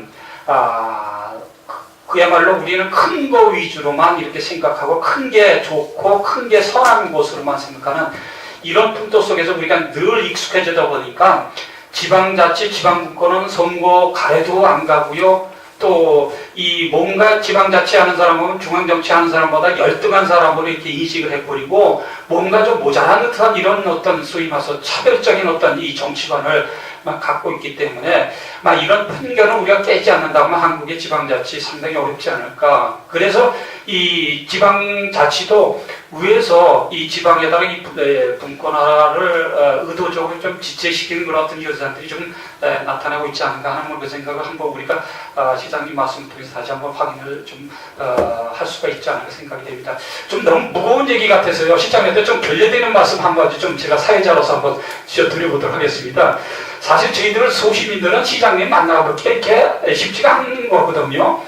하다못해 동장님 만나기도 저희들은 쉽지가 않아요. 근데 이 시장님은 저희들하고 상당히 멀리 떨어져 있는 이런 여기만 해도 거의 한 1000여 명의 어떤 그 공무원들이 있다고 합니다. 뭐 시흥시도 마찬가지라고 생각이 됩니다만 혹시 결례가 될지 모르겠습니다. 우리가 자본주의에 살다 보니까 좀 속문화가 돼서 좀 그렇습니다. 혹시 시장님 한 달 월급이 얼마나 되시고 그 월급이 지금 한 달 가정생활을 하는데 좀 여유가 있는 월급이신지 아니면 항상 허덕허덕 되시는 월급이신지 우리들이 그 시장님 정도 되면 우리하고 조금 뭔가 다르지 않을까 이렇게 생각을 하는데 시장님의 어떤 그 생활 수준은 우리들하고 이렇게 이제 그 일반적인 어떤 그 시민들의 어떤 생활 수준하고 이렇게 비교해 봤을 때 대충 뭐 아파트 평수로 놓고 보면 대충 어느 평수고 자동차로 보면 어떤 차를 타고 다니고 뭐 이런 좀 우리들하고 좀 가장 가까운 그런 걸로 좀 한번 좀 표현을 좀 해주시면 저희들이 이해하는데 좀 도움이 될 것 같습니다. 예. 뭐 저는 지금도 무주택자고요. 직장 생활할 때 저 아파트 하나 분양 받았어요. 28평형 하나 분양 받았는데 그 제가 학교 다닐 때 제가 이제 83학번입니다. 근데 그때는 캠퍼스에 막 경찰이 와서 상주하고 있고 뭐 이럴 험한 시절이었잖아요. 그러다 보니까 뭐 잘난 척하고 다니다가 나중에 이제 쫓기는 수배까지 되고. 근데 그런 어려운 상황에서 이렇게 이 출판사 다니면서 월급도 별로 많이 못 받는 선배가 밥 굶지 마라고 이렇게 막 5,000원도 보내주고 그런 고마운 선배가 직장 다니는데 언제 와서 보증을 좀 서달래요. 그래가지고 보증 섰다가 이제 그 집은 날렸어요. 그래서 내 팔자에 뭐 집은 없나 보다. 그리고 도시에서 내가 아무리 망가져도 최악의 경우 저는 이제 도피처가 있거든요. 고향이 있고 할아버지 할머니가 어렵게 고생하셔가지고 장만해놓은 논밭이 좀 있고요. 또 아버님이 은퇴하시면서 이렇게 조그만하지만 탄탄하게 지어놓은 집이 있고 그래서 우리 아버님도 그러셔요. 은퇴하고 고향에 계시는데 뭐든 네 소신껏 해라. 그리고 좀 쫄딱 망하면 너를 지켜줄 고향이 있는데 뭐 걱정이냐. 있는 놈들 와서 어설프게 수작 부리거든. 그냥 싸대기 때려서 쫓아보내고 뭐든 소신껏 해라 이렇게 이제 격려를 많이 해주셔요. 그래서 뭐 두려움은 없습니다. 가난은 제가 모셨던 어른이 지금은 고인이 되셨는데 이제 비민운동 하시고 국회의원도 시흥에서 잠깐 하셨죠. 재정부 선생님이라고 계시는데 여러분들 검색창에 재정부라고 쳐보시면 여러 가지 자료들이 뜰 겁니다. 정말 훌륭한 사회 변혁 운동가이셨고 또 비민들의 벗이었고 또 제도 정치권에 들어오셔서는 깨끗한 정치 정말 돈 없고 힘없는 사람들을 지키는 정치를 위해서 헌신하셨죠. 지금 폐암으로 일찍 돌아가셨는데 그분을 제가 대학 시절부터 좋아해서 쫓아다니고 그분이 국회의원 때는 이제 비서로 국회에서 일도 하고 그랬습니다. 근데 그분 좌우명이 가짐 없는 큰 자유예요. 뭘 많이 가지면 그것이 나를 억압한다는 거예요. 그래서 가짐 없는 자유를 좌우명으로 삼고 사셨는데요. 어쨌든 그래서 가난이 불편할 수는 있습니다. 불편해요. 가난이 불편할 수는 있습니다. 직장 생활할 때도 뚜벅이었거든요. 예를 들면 자가용을 안 가지고 다니면요. 일단 돈도 많이 아끼죠. 자동차세, 기름값, 또 서울은 주차비 비싸잖아요. 차 잘못되면 견인해가 버리면 막 찾으러 가면 10몇만 원 주라고 그러거든요. 그래서 직장 생활할 때는 있던 차도 없앴습니다. 전철이랑 버스 타면 그렇죠? 신문 잡지도 보고 안전하게 누군가랑 뭐 통화도 하고 문자도 주고받고 얻는 게 있으면 잃는 게 있고 불편한 게 있으면 또 편익이 생기잖아요. 그렇습니다. 그래서 세상에 절대적인 건 없는 것 같더라고요. 근데 어쨌든 가난을 두려워할 필요가 없습니다. 근데 많은 사람들이 가난을 무서워하고 두려워하는 것 같아요. 그러니까 뭔가를 자꾸 얻으려고 하면서 스스로 막 불행에 구렁텅이로 스스로를 막 밀어넣고 사는 게 다수 도시인들의 삶인 것 같은데요. 연봉 얘기하다 이랬나? 연봉이 그래서 근데 제가 좀 답답한 인간이죠. 아직 제가 급여 면세서를 한 번도 못 봤어요. 예. 지금 우리 선생님도 먼저 들어가시라고 했는데 제가 항상 교통카드를 들고 다니면서 저기 하는 것도 이제 시장을 마쳤을 때 지금은 운전은 다른 분이 운전해주는 차를 타고 다니잖아요. 근데 여기에 익숙해서 그 버스와 전철 타는 느낌을 잊어버릴까봐 지금도 지역을 벗어나면 그리고 그게 마지막 일정이면 차는 들어가시라고 그럽니다. 그리고 이제 대중교통을 이용해서 들어가는데요. 그 감각 안 잊어먹으려고. 그렇습니다. 그래서 근데 제가 직장 다닐 때도 저는 연말정산을 한 번도 못 해봤어요.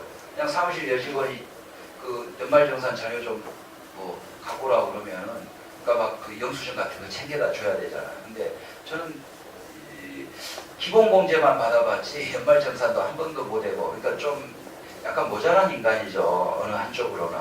그래서 지금도 사실은 제가 정확히 이 연봉이 얼마인지 몰라요.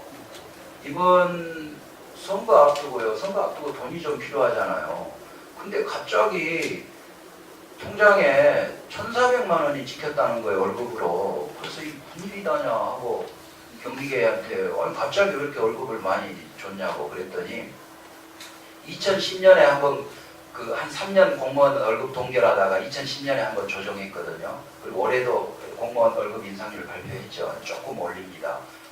이제 공무원들은 불만이죠. 물가 인상률만큼도 안 올려준다고 불만인데 2010년에 아무튼 한 3년 동결했다가 공무원 월급을 한번 조정했는데 자기들 거는 다 조정해서 조정된 인상된 월급 받고 나만 그 이전 저기로 월급을 줬던 모양이에요. 근데 경리계에서 뭔 자료 정리하다가 그걸 우연히 발견했대요. 그래가지고 그 인상분을 뒤늦게 정산해서 드린 겁니다. 그러더라고요. 예, 근데 예산서에 보면 지금 50만 이하 시장 단체장 연봉제입니다. 연봉제인데 지금 세전이 아마 한 9천 가까이 될 거고요.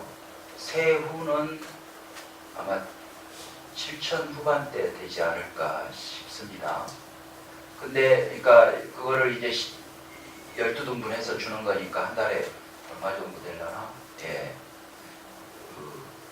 아무튼 필요하면 급여 명세서를 저 희망자 70인이라고 제가 올려놓을게요. 1월부터 12월까지 명세서를 올려놓겠습니다. 근데 단체장은요 일단 공무원 연금 가입 대상이 아닙니다. 연금 가입이 안 돼요. 그리고 퇴직금이 없어요. 퇴직금이 없다는 걸 저도 한 3년 4년 지난 뒤에 알았어요.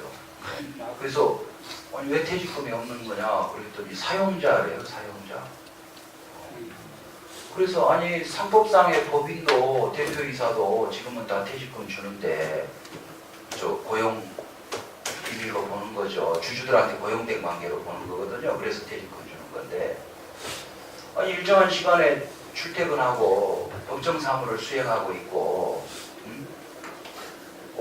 근태 관리하고 있고 그다음 많은 저 책임이 법률적으로 주어진 국가에서 이임된 사무 및 지방자치 보유 사무를 수행하고 있는 자인데 왜 퇴직금을 안 주냐? 아무튼 사용자를 안 준대요. 그래서 그 연금 없고 퇴직금 없고요. 그러면 이제 노동 시간, 노동 강도, 그다음 근로 여건을 기준으로 과연 월급이 합당하냐를 봐야 될 거 아니에요. 근데 저는 일반 서민들의 월급에 비하면 많은 거죠. 그래서 늘 저는 우리 시청 식구들한테도 점심시간 전으로 이렇게 통로에서 복도에서 만나면 밥값했어? 이렇게 물어봐요. 처음에는 막 당황해요. 근데 나중에 익숙해지니까 밥 먹고 있다 할게요. 뭐 그러고 지나가는 사람들도 있고 그런데 밥값 하자라는 게 제가 항상 첫 번째 정의거든요. 시민들이 준 월급으로 생활하니까 밥값 하자 이건데 근데 노동 강도나 노동 시간 근로 여건에 비추어 보면 그렇게 많은 월급은 아니다. 막 특혜라고 볼 정도로 많은 월급은 아니라고 생각해요. 첫째, 노동 시간이 너무 길어요. 집에 가면요, 전자결제 시스템, 우리가 전자정부 세계 1등 계속 하잖아요. 시장에 딱 되니까 집에 인터넷망을 확 뜯어버리더라고요. 그러더니 행정망을 쫙 깔아요. 보안 때문에 일반 인터넷 안 된다는 거예요. 예. 그리고 뭐 아무튼 낮에는 바빠서도 안 되지만 어쨌든 차분하게 보는 거는 저녁 늦은 시간밖에 안 돼요. 근데 이제 저녁 일정도 보통 두세 꼭지 되거든요. 그리고 또 뭐 그런 데다가 이제 그러니까 뭐 한 10시, 11시 빨리 끝나도 근데 어디 뭐 누구 돌아가셨습니다 이러면 종 봐야 되잖아요. 그러니까 집에 들어가는 시간은 보통 12시, 1시예요. 근데 그 조문도 사실은 시장의 직무 수행의 일부라고 볼 수 있는 거거든요. 근데 어쨌든 그러고 들어가면 전자결제를 해야 돼요. 뭐 요지 보고 첨부자료 보고 이러다 보면 뭐 금세 뭐 2시, 3시 돼요. 잠깐 자고 또 대부분 첫 일정이 7시, 7시 반 조찬 미팅으로 출발하거든요. 그래서 근로 시간에 비하면 그렇고요. 그 다음 노동 강도가 굉장히 세죠. 다양한 형태의 업무를 처리해야 돼요. 뭐 보고, 결제, 뭐 토론, 뭐 온갖 행사, 뭐 노동 강도가 굉장히 셉니다. 정형화되어 있는 노동을 하는 게 아니라 에너지 소모가 굉장히 많아요. 예, 그 다음 근로 여건이 썩 좋지가 않아요. 뭐 아무나 와가지고 시장에 어떤 새끼가 나와서 시작해가지고 네, 근로 환경이 굉장히 안 좋습니다. 예, 예, 그래서 근로 환경이나 노동 강도나 노동 시간에 비추어 보면 그렇게 연봉이 많은 게 아니고요. 그 다음 특히 봄가을에 그러는데 과자의 티켓이 몇백만 원어치거든요. 막 복지관, 사회단체, 봉사단체에서 예. 그것도 시장은 막 엄청나게 돈을 많이 버는 줄 알고 한번 100만 원어치씩 가지고 와요. 그러면 죄송합니다. 20만 원어치만 살게요. 하고 80만 원 돌려요. 그래도 이게 10거면 벌써 200이고 그래서 실제로요. 집에다 돈 갖다 준 적이 거의 없습니다. 근데 다행히 이 아내가 제가 그동안 생업을 여러 가지 해봤어요. 직장 생활, 공무원 생활 할 때도 월급이 많지 않으니까 항상 그 투잡을 했거든요. 말이 좋아 투잡이지 사실은 가족 노동을 착취하면서 살았죠. 엄마 마누라 고생시키면서. 그래서 뭐 칼국수집도 해보고요. 보수학원도 해보고 학습지 지사도 해보고 뭐 저 과일 가게도 해보고 세탁소도 해보고 근데 대부분 다 거의 인건비도 못 건지는 그런 자영업이 엄청 그 고강도의 노동이거든요. 장시간 노동에 휴일 없고. 근데 제가 지금 화장품 가게를 2개를 해요. 이게 지금 한 7년, 8년째 하고 있는데 여지껏 해봤던 것 중에 제일 그나마 처음에 니샤 시작했다가 니샤가 소강 상태로 갈 때 이니스프리로 바꿨다가 지금 이니스프리 쓰시죠? 사모님이 하시는 겁니까? 예, 근데 이제 집사람도 제가 일을 맡으면서부터는 바빠져가지고 가게 갈 시간이 없죠. 제가 못 가는 여러 자리들. 저는 평일은 행사 안 다닌다거든요. 월화수목. 최대한 일에 집중한다, 업무에 집중한다고요. 대신 금토는 최선을 다해서 다니고요. 근데 이제 평일에도 뭐 행사가 많습니다. 이런 거는 이제 아내가 가서 이제 인사치레하고 필요한 봉사도 하고 이렇게 하는데 그래서 가게 하나는 큰 처남, 작은 하나는 또 다른 하나는 작은 처남한테 맡겨서 그냥 생활비만 뜯어 쓰고 있고요. 그래서 거의 그 가게 수입으로 지금 가정 생활을 하고요. 뭐 어떤 때는 그 생활비 가게에서 나오는 생활비도 저로 인해서 아내가 지출하는 게 많죠. 어디 뭐 대표적으로 이제 뭐 바자회 이런 거 그다음 여러 단체 뭐 이렇게 회비 내는 거잖아요. 그거 지로 약정금 그냥 뭐 10,000원, 20,000원 부담 없이 하는데요. 그것이 막 한 10개, 20개 내보십시오. 매월 나가는 이슬비 오전 넣는 그것도 만만치 않고요. 그래서 대부분의 단체장들이 비슷할 겁니다.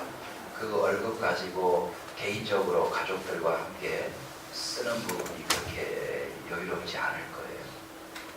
아마 선거단체장들이 아마 선거 민주주의를 하다 보니까 주민들부터 좋은 감정을 줘야 되고 좋은 인상을 줘야 되다 보니까는 아마 이제 그게 그 당선 이후에도 이 단체장들이 굉장히 그 여러 가지로 좀 부담스럽게 생각하시면서 많은 어려움을 가중시키는 그런 요인들이 아닐까 생각이 됩니다. 그래서 이 지방 민주주의가 되기 위해서는 이 지역 국민들이 서로 그 자기 자치단체장을 보호해주고 관리해주는 막 이런 어떤 상호 부조의 어떤 정신들이 좀 필요한데 우리는 아직은 조금 그런 것들이 좀 훈련이 덜 돼서 그런지 조금 아직은 미흡한 것 같습니다. 좀 더 나은 세계를 기대해 보고요. 이 시장님이 지금 보시니까 굉장히 좀 피곤하셔요. 시정에 지금도 말씀하시다시피 이제 혹살 당하시다 또 저희들이 요청하시니까 또 안 나올 수도 없고 해서 여기 이제 거의 자의반 타의반 이제 끌려 나오신 그런 어떤 입장이시라서 오래 붙잡기 굉장히 좀 송구스러운 입장인데 시간이 많지 않습니다. 혹시 뭐 꼭 시장님한테 한번 현장 책임자로서 좀 듣고 싶은 어떤 뭐 말씀이 계시면 한번 좀 나눠봤으면 좋겠습니다. 예. 말씀하시죠. 예. 희망정치 운영위원장 맡고 있는 최갑자라고 합니다. 강의 너무 잘 들었습니다. 그 되게 강의가 또 이렇게 단체장들이 하시는 말씀이 약간 조금 형식적이고 이런 그래서 그런데 오늘 시장님 말씀 너무 가슴에 와닿는 말씀 많이 들었고요. 예산이 없어서 어렵기도 하지만 만약에 그런 걸 다 떠나서 이제 시장님이 물론 지금까지 뭐 오랫동안 시흥시를 위해서 일을 많이 하셨겠지만 시장님이 하시고 싶은 시흥시를 만약 그런 문제가 다 없다면 이런 시를 만들고 싶다 그런 말씀을 좀 듣고 싶습니다. 예, 선생님 그 말씀에 답을 하기 전에 9분짜리 영상인데 오늘의 주제가 분권이니까 아까 찾으려고 했다가 못 찾은 그 영상을 한번 보고 마지막으로 우리 선생님 말씀에 답을 드리면서 마치면 어떨까요? 그 9분짜리 영상이 제가 지금 다운을 받아놨는데 제가 지금 사유를 보는 통에 이전을 못했습니다. 그래서 그러면 그거는 그냥 넘어가고요. 선생님 말씀에 누구나 뭔가 이렇게 이 꿈이 있기 때문에 그 어려운 그 선거 과정에 도전을 한 거잖아요. 특히 단체장은 그러니까 지방 의원이나 국회의원은 문제 제기하고 대안 제시를 하고 하는 역할이지만 단체장은 조직과 돈을 움직이면서 직접 결정하고 집행을 하는 입장이잖아요. 그래서 일하는 재미는 정말 좋습니다. 그래서 늘 하늘에 감사하면서 일을 해요. 세상에 이렇게 일해 볼 수 있는 특별한 기회를 하늘이 많은 사람한테 주지 않잖아요. 그래서 늘 감사한 마음으로 일을 하고 있는데요. 근데 어떤 고난이나 재정이 워낙 제약되어 있다 보니까 이제 그런 어려움이 있다는 걸 아까 말씀을 드렸고요. 근데 뭐 조건은 누구에게나 동일하게 지금 주어져 있는 거잖아요. 대한민국 모든 단체장들한테 동일하게 주어진 조건이고요. 그런 조건에서 조금 탓만 하고 있을 수는 없기 때문에 그런 속에서도 그런 제한된 범위 안에서도 어떻게 시흥을 어떻게 만들어 갈 것인가 하는 것을 늘 고민을 하고 그런 것이 이제 결국은 시정 철학 혹은 시정 구호로 이렇게 전기가 되는 거잖아요. 저는 맨 처음에 말씀드린 것처럼 우리 시정 구호를 이제 미래를 키우는 생명도시라고 했습니다. 두 가지 의미로 생명도시는 영역도 안 되고요. 뭐 라이프시티 이럴 수도 없고 뭐 아무튼 그리고 개념이 굉장히 좀 추상적인 우리가 뭐 생태도시니 뭐 에코시티니 뭐 창조도시니 하는 소위 도시화 가시는 분들이 뭐 수업 있는 그런 개념들이 있습니다. 근데 생명도시는 사실은 기존 교과서에서 정의하고 있는 그런 개념도 아니고요. 그렇지만 이 생명사상은 우리 민족의 유전자이고 뿌리입니다. 홍익인간에서부터 시작해서요. 그리고 실제로 산업화의 여러 가지 산업화의 문제점, 그 다음 중앙의 강력한 독재적인 그런 정치 체제에 대해서 문제 제기를 하면서 70년대부터 그런 생명운동을 지속적으로 우리 한국 현대사 속에 그런 생명 존중, 생명운동은 면면이 이어져 왔습니다. 그게 이제 70년대, 80년대 들어서면서 원주의 지하순 주교 그리고 이제 김지아 뭐 이렇게 쭉 그 생명 사상은 이어져 왔던 거죠. 그래서 이제 저는 그런 생명 존중, 우리 민족의 역사에 면면이 흘러오는 그런 생명 존중, 생명 사상을 한 도시에서 한번 구현해보자 하는 뜻에서 이제 생명도시라고 감히 그렇게 한번 정해봤고요. 또 다른 의미로는 앞서 말씀드린 것처럼 그런 규제 정책 덕분에 시흥이 좋은 자연을 많이 가지고 있거든요. 저수지가 8개가 있고요. 예, 시흥에 어마어마한 경지정리가 잘 된 호저벌이라는 또 들판이 있습니다. 논이 습지이고 그렇죠? 생태의 고고 아닙니까?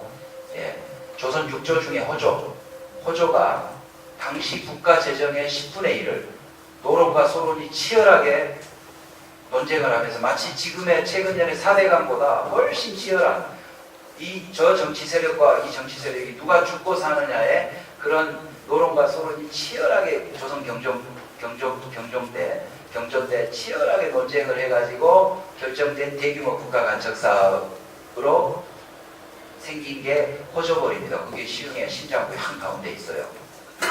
그리고 1996년까지 실제로 소금을 생산하던 염전이 있고요. 그 염전까지 사행천 모양으로 구불구불 들어오는 내만 갯벌이 있습니다. 순천만 면적보다 넓어요. 그런 엄청난 내만 갯벌을 가지고 있습니다. 예. 그리고 시 면적의 34%가 산이고요. 그런 논, 밭, 저수지와 갯벌과 염전, 그 다음 서해 바다와 서해 갯벌과 이런 것들을 가지고 있거든요. 그래서 그런 게 지금은 보물이다. 미래로 갈수록 더 이거는 엄청난 보물이다. 이거를 잘 지킬 뿐만 아니라 생태 환경을 계속 복원해 나가자. 그래서 이런 자연과 도시가 조화롭게 평화롭게 공존하는 도시를 한번 만들어보자. 시흥은 이미 도시화가 많이 진척됐습니다. 아파트 단지만 해도 95개 단지가 있고요. 대한민국에서 가장 큰 국가산업단지가 있고요. 예, 이미 도시화가 많이 진전됐습니다. 그런데도 이 65%의 자연, 그것도 생태환경적으로 대단히 의미가 있는, 단순히 미개발지가 아니고 대단히 의미가 있는 자연자원을 가지고 있다. 이걸 잘 살리고 갖고 나가자. 그래서 도시와 이 자연이 조화롭게 공존하는 도시를 만들어보자 하는 의미에서 생명도시라고 했고요. 세 번째는 공동체 회복입니다. 우리가 산업화 시대를 겪으면서 그리고 소위 신자유주의, 시장 만능주의로 표방되는 이 신자유주의 시대를 살아오면서 엄청나게 물질적인 성장을 했습니다. 그렇지만 아시다시피 세계 최고의 자살률 2등하고 2배 차이 나는 거 아시죠? 그 다음 세계 최고의 빈부격차율, 그 다음 세계 꼴등의 출산율, 이런 것들이 의미하는 게 뭐냐? 우리는 끊임없이 속도를 추구하고 무한 경쟁을 그리고 극단적인 효율을 추구하면서 살아왔는데 그 결과가 뭐냐? 가족 해체, 교실 붕괴, 자살, 노령화. 지구상에서 가장 빠른 속도로 지금 노령화 사회에서 노령 사회로 그리고 초고령 사회로 간다는 거 아닙니까? 그래서 지구상에서 가장 먼저 없어질 민족, 국가라고 인류학자들이 공통적으로 대한민국을 얘기하고 있고요. 이런 현실이 뭐냐? 결국 공동체 파괴라는 거죠. 니는 죽더라도 나는 살아야 돼 하는 이런 극단적인 경제, 끊임없는 스피드, 효율, 이런 것들이 결국 가족 해체, 교실 붕괴, 공동체 파괴. 그래서 공동체를 회복하지 않고는 아무리 물질적 성장이 주어진다 하더라도, 그리고 이제 더 이상 물질적 성장이 불가능하잖아요. 지금 IT하고 조선하고 자동차로 버텼는데 자동차는 여전히 지금 빅5일 따름이지 4등도 못하고 있고요. 조선은 지금 중국한테 밀렸더니 최근에 일본한테 밀려서 이제 3등으로 밀렸잖아요. 지금 IT 가지고 버티고 있는데 삼성 무너지면 대한민국 경제 무너지지 뭐. IT가 삼성 말고 뭐 있어요.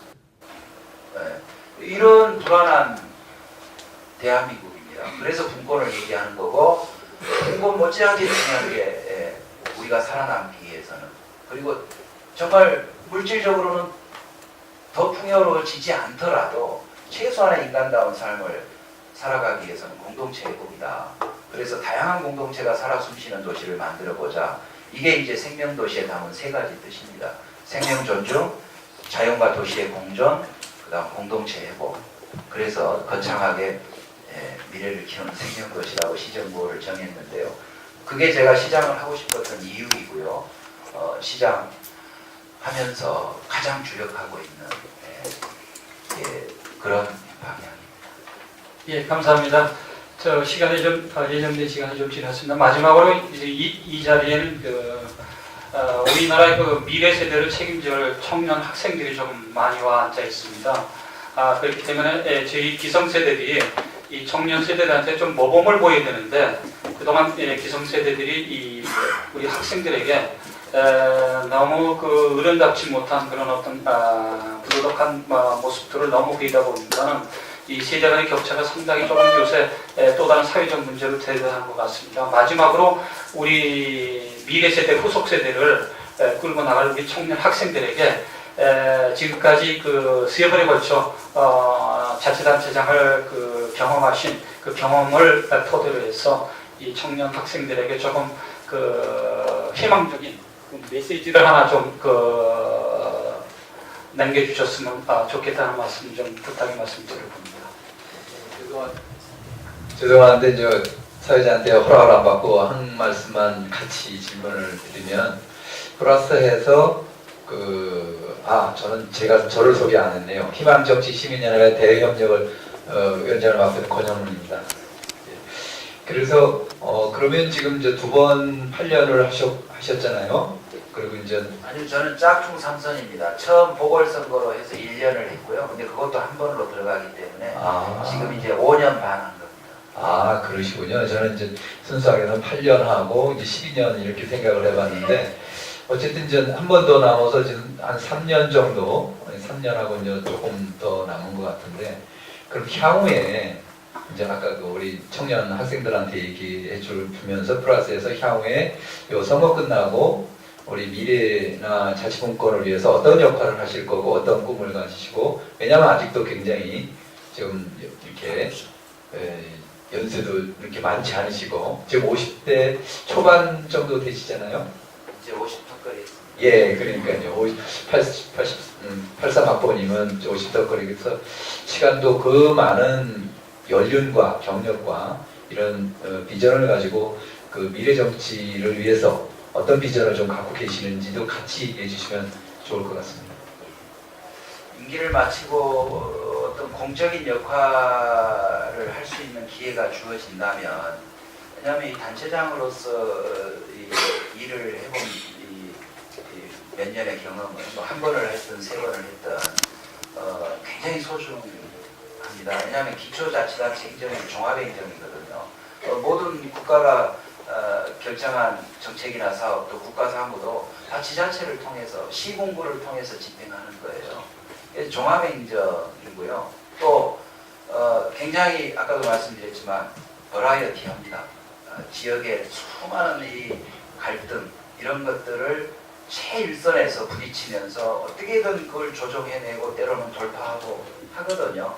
그런 수년의 이 세월에서의 이 경험 또 얻는 지식과 정보가 다른 직업에서 어느 특정 분야의 전문가가 갖기 어려운 상당히 소중한 경험이고 지식 정보고 그 자체가 어떤 정치라는 영역에서는 상당한 전문성을 축적해가는 그 시간입니다. 그래서 그런 이 경험 이런 것들을 보다 더 지속적으로 공적인 어떤 역할을 수행하면서 그걸 풀어낼 수 있다면 저 개인뿐만 아니라 뭔가 공익에도 일조할 수 있을 것 같습니다. 그래서 뭔가 공적인 역할을 맡아서 일할 수 있는 기회가 주어지면 좋겠는데요. 그거는 뭐 제 의지만 가지고 되는 게 아니어서 근데 선출직으로 다시 하고 싶지는 않습니다. 그래서 제가 민선 6기 시작하면서 나는 시간이 없어서 안 되니까 당신이라도 먼저 좀 공부 좀 해 그래가지고 지금 집사람은 기농 기초학교에 열심히 다니고 있는데요.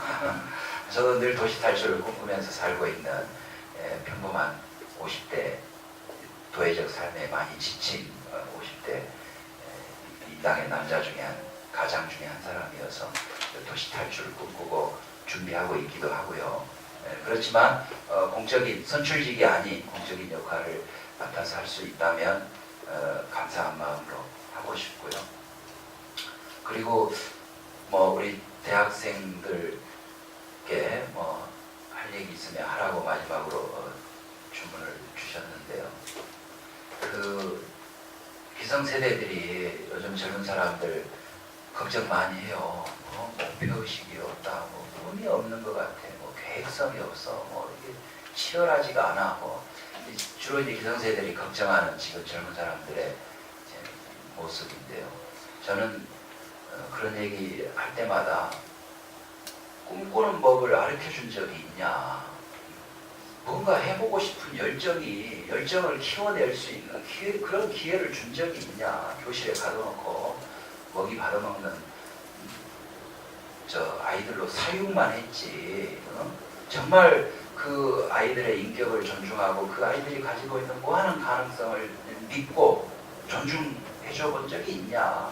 이 나라의 교육 시스템이, 이 나라의 이 인재 양성 시스템이, 특히 학교가 도대체 가둬놓고 먹이려고만 했지, 그 아이의 어떤 인격이나 그 아이의 창발성, 사람 이름이 다르고 생김새가 다른 만큼 저마다 다 다른 빛깔과 에너지를 가지고 있는데 그 잘난 국가교육과정으로 다 꽤 맞춰가지고 그 잘난 대학 입시라는 관문 하나 만들어 놓고 그 통과하기 훈련만 시켰지, 뭘 해준 게 있다고 애들한테 무슨 목표의식이 있니 없니, 치열하니 치열하지 않다는 둥, 뭐 애들이 꿈이 없다는 둥, 그런 술자리에서 그런 개소리 하고 있냐고 얘기를 하는데요.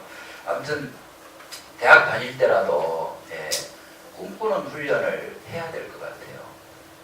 그래서요, 오늘 만난 기념으로 제가 이메일 주소를 드릴 테니까요, 내가 하고 싶은 일 100가지를 써서 저한테 보내주셔요. 내일 하고 싶은 것도 좋고요, 나는 60살 넘어서 하고 싶은 일도 좋고요, 뭐 아무튼 뭐 먹고 싶다도 좋고, 어디 가보고 싶다도 좋고, 아무튼 내가 살아있는 동안 반드시 내가 이거는 하고 죽겠다 하는 100가지를 써서 보내주시면 그 중에 제가 한두 가지라도 아마 응원해 줄 수 있는 게 있지 않을까 싶어요. 그동안 잘못 살아온 기성세대의 한 사람으로서 반성하고 책임지는 마음으로 응원할 수 있는 일을 열심히 찾아볼 테니까 여러분들이 하고 싶은 일 100가지를 써서 메일로 보내주십시오. 예, 감사합니다. 학생들이 많은 꿈을 가져라 하는 그런 어떤 당부의 말씀을 주셨습니다. 자, 장시간 동안 이 늦은 시간까지 경매에 시달리시다가 저녁 시간 쉬지도 못하고 이곳에 오셔가지고 여러 가지로 귀한 말씀을 해주신 우리 김윤식 시장님이 성공하는 자치단체장으로 기억될 수 있도록 우리가 이 자리에서 다시 한번 격려의 박수를 올려드리도록 하십시다. 예, 수고 많으셨습니다. 감사합니다. 예, 마지막으로 주회에 가시면 우리 뭡니까? 프랭카드의 배경을 해서 우리 단체 사진을 한 장 찍도록 하겠습니다. 뒤로 다 모셔주시면 감사하겠습니다.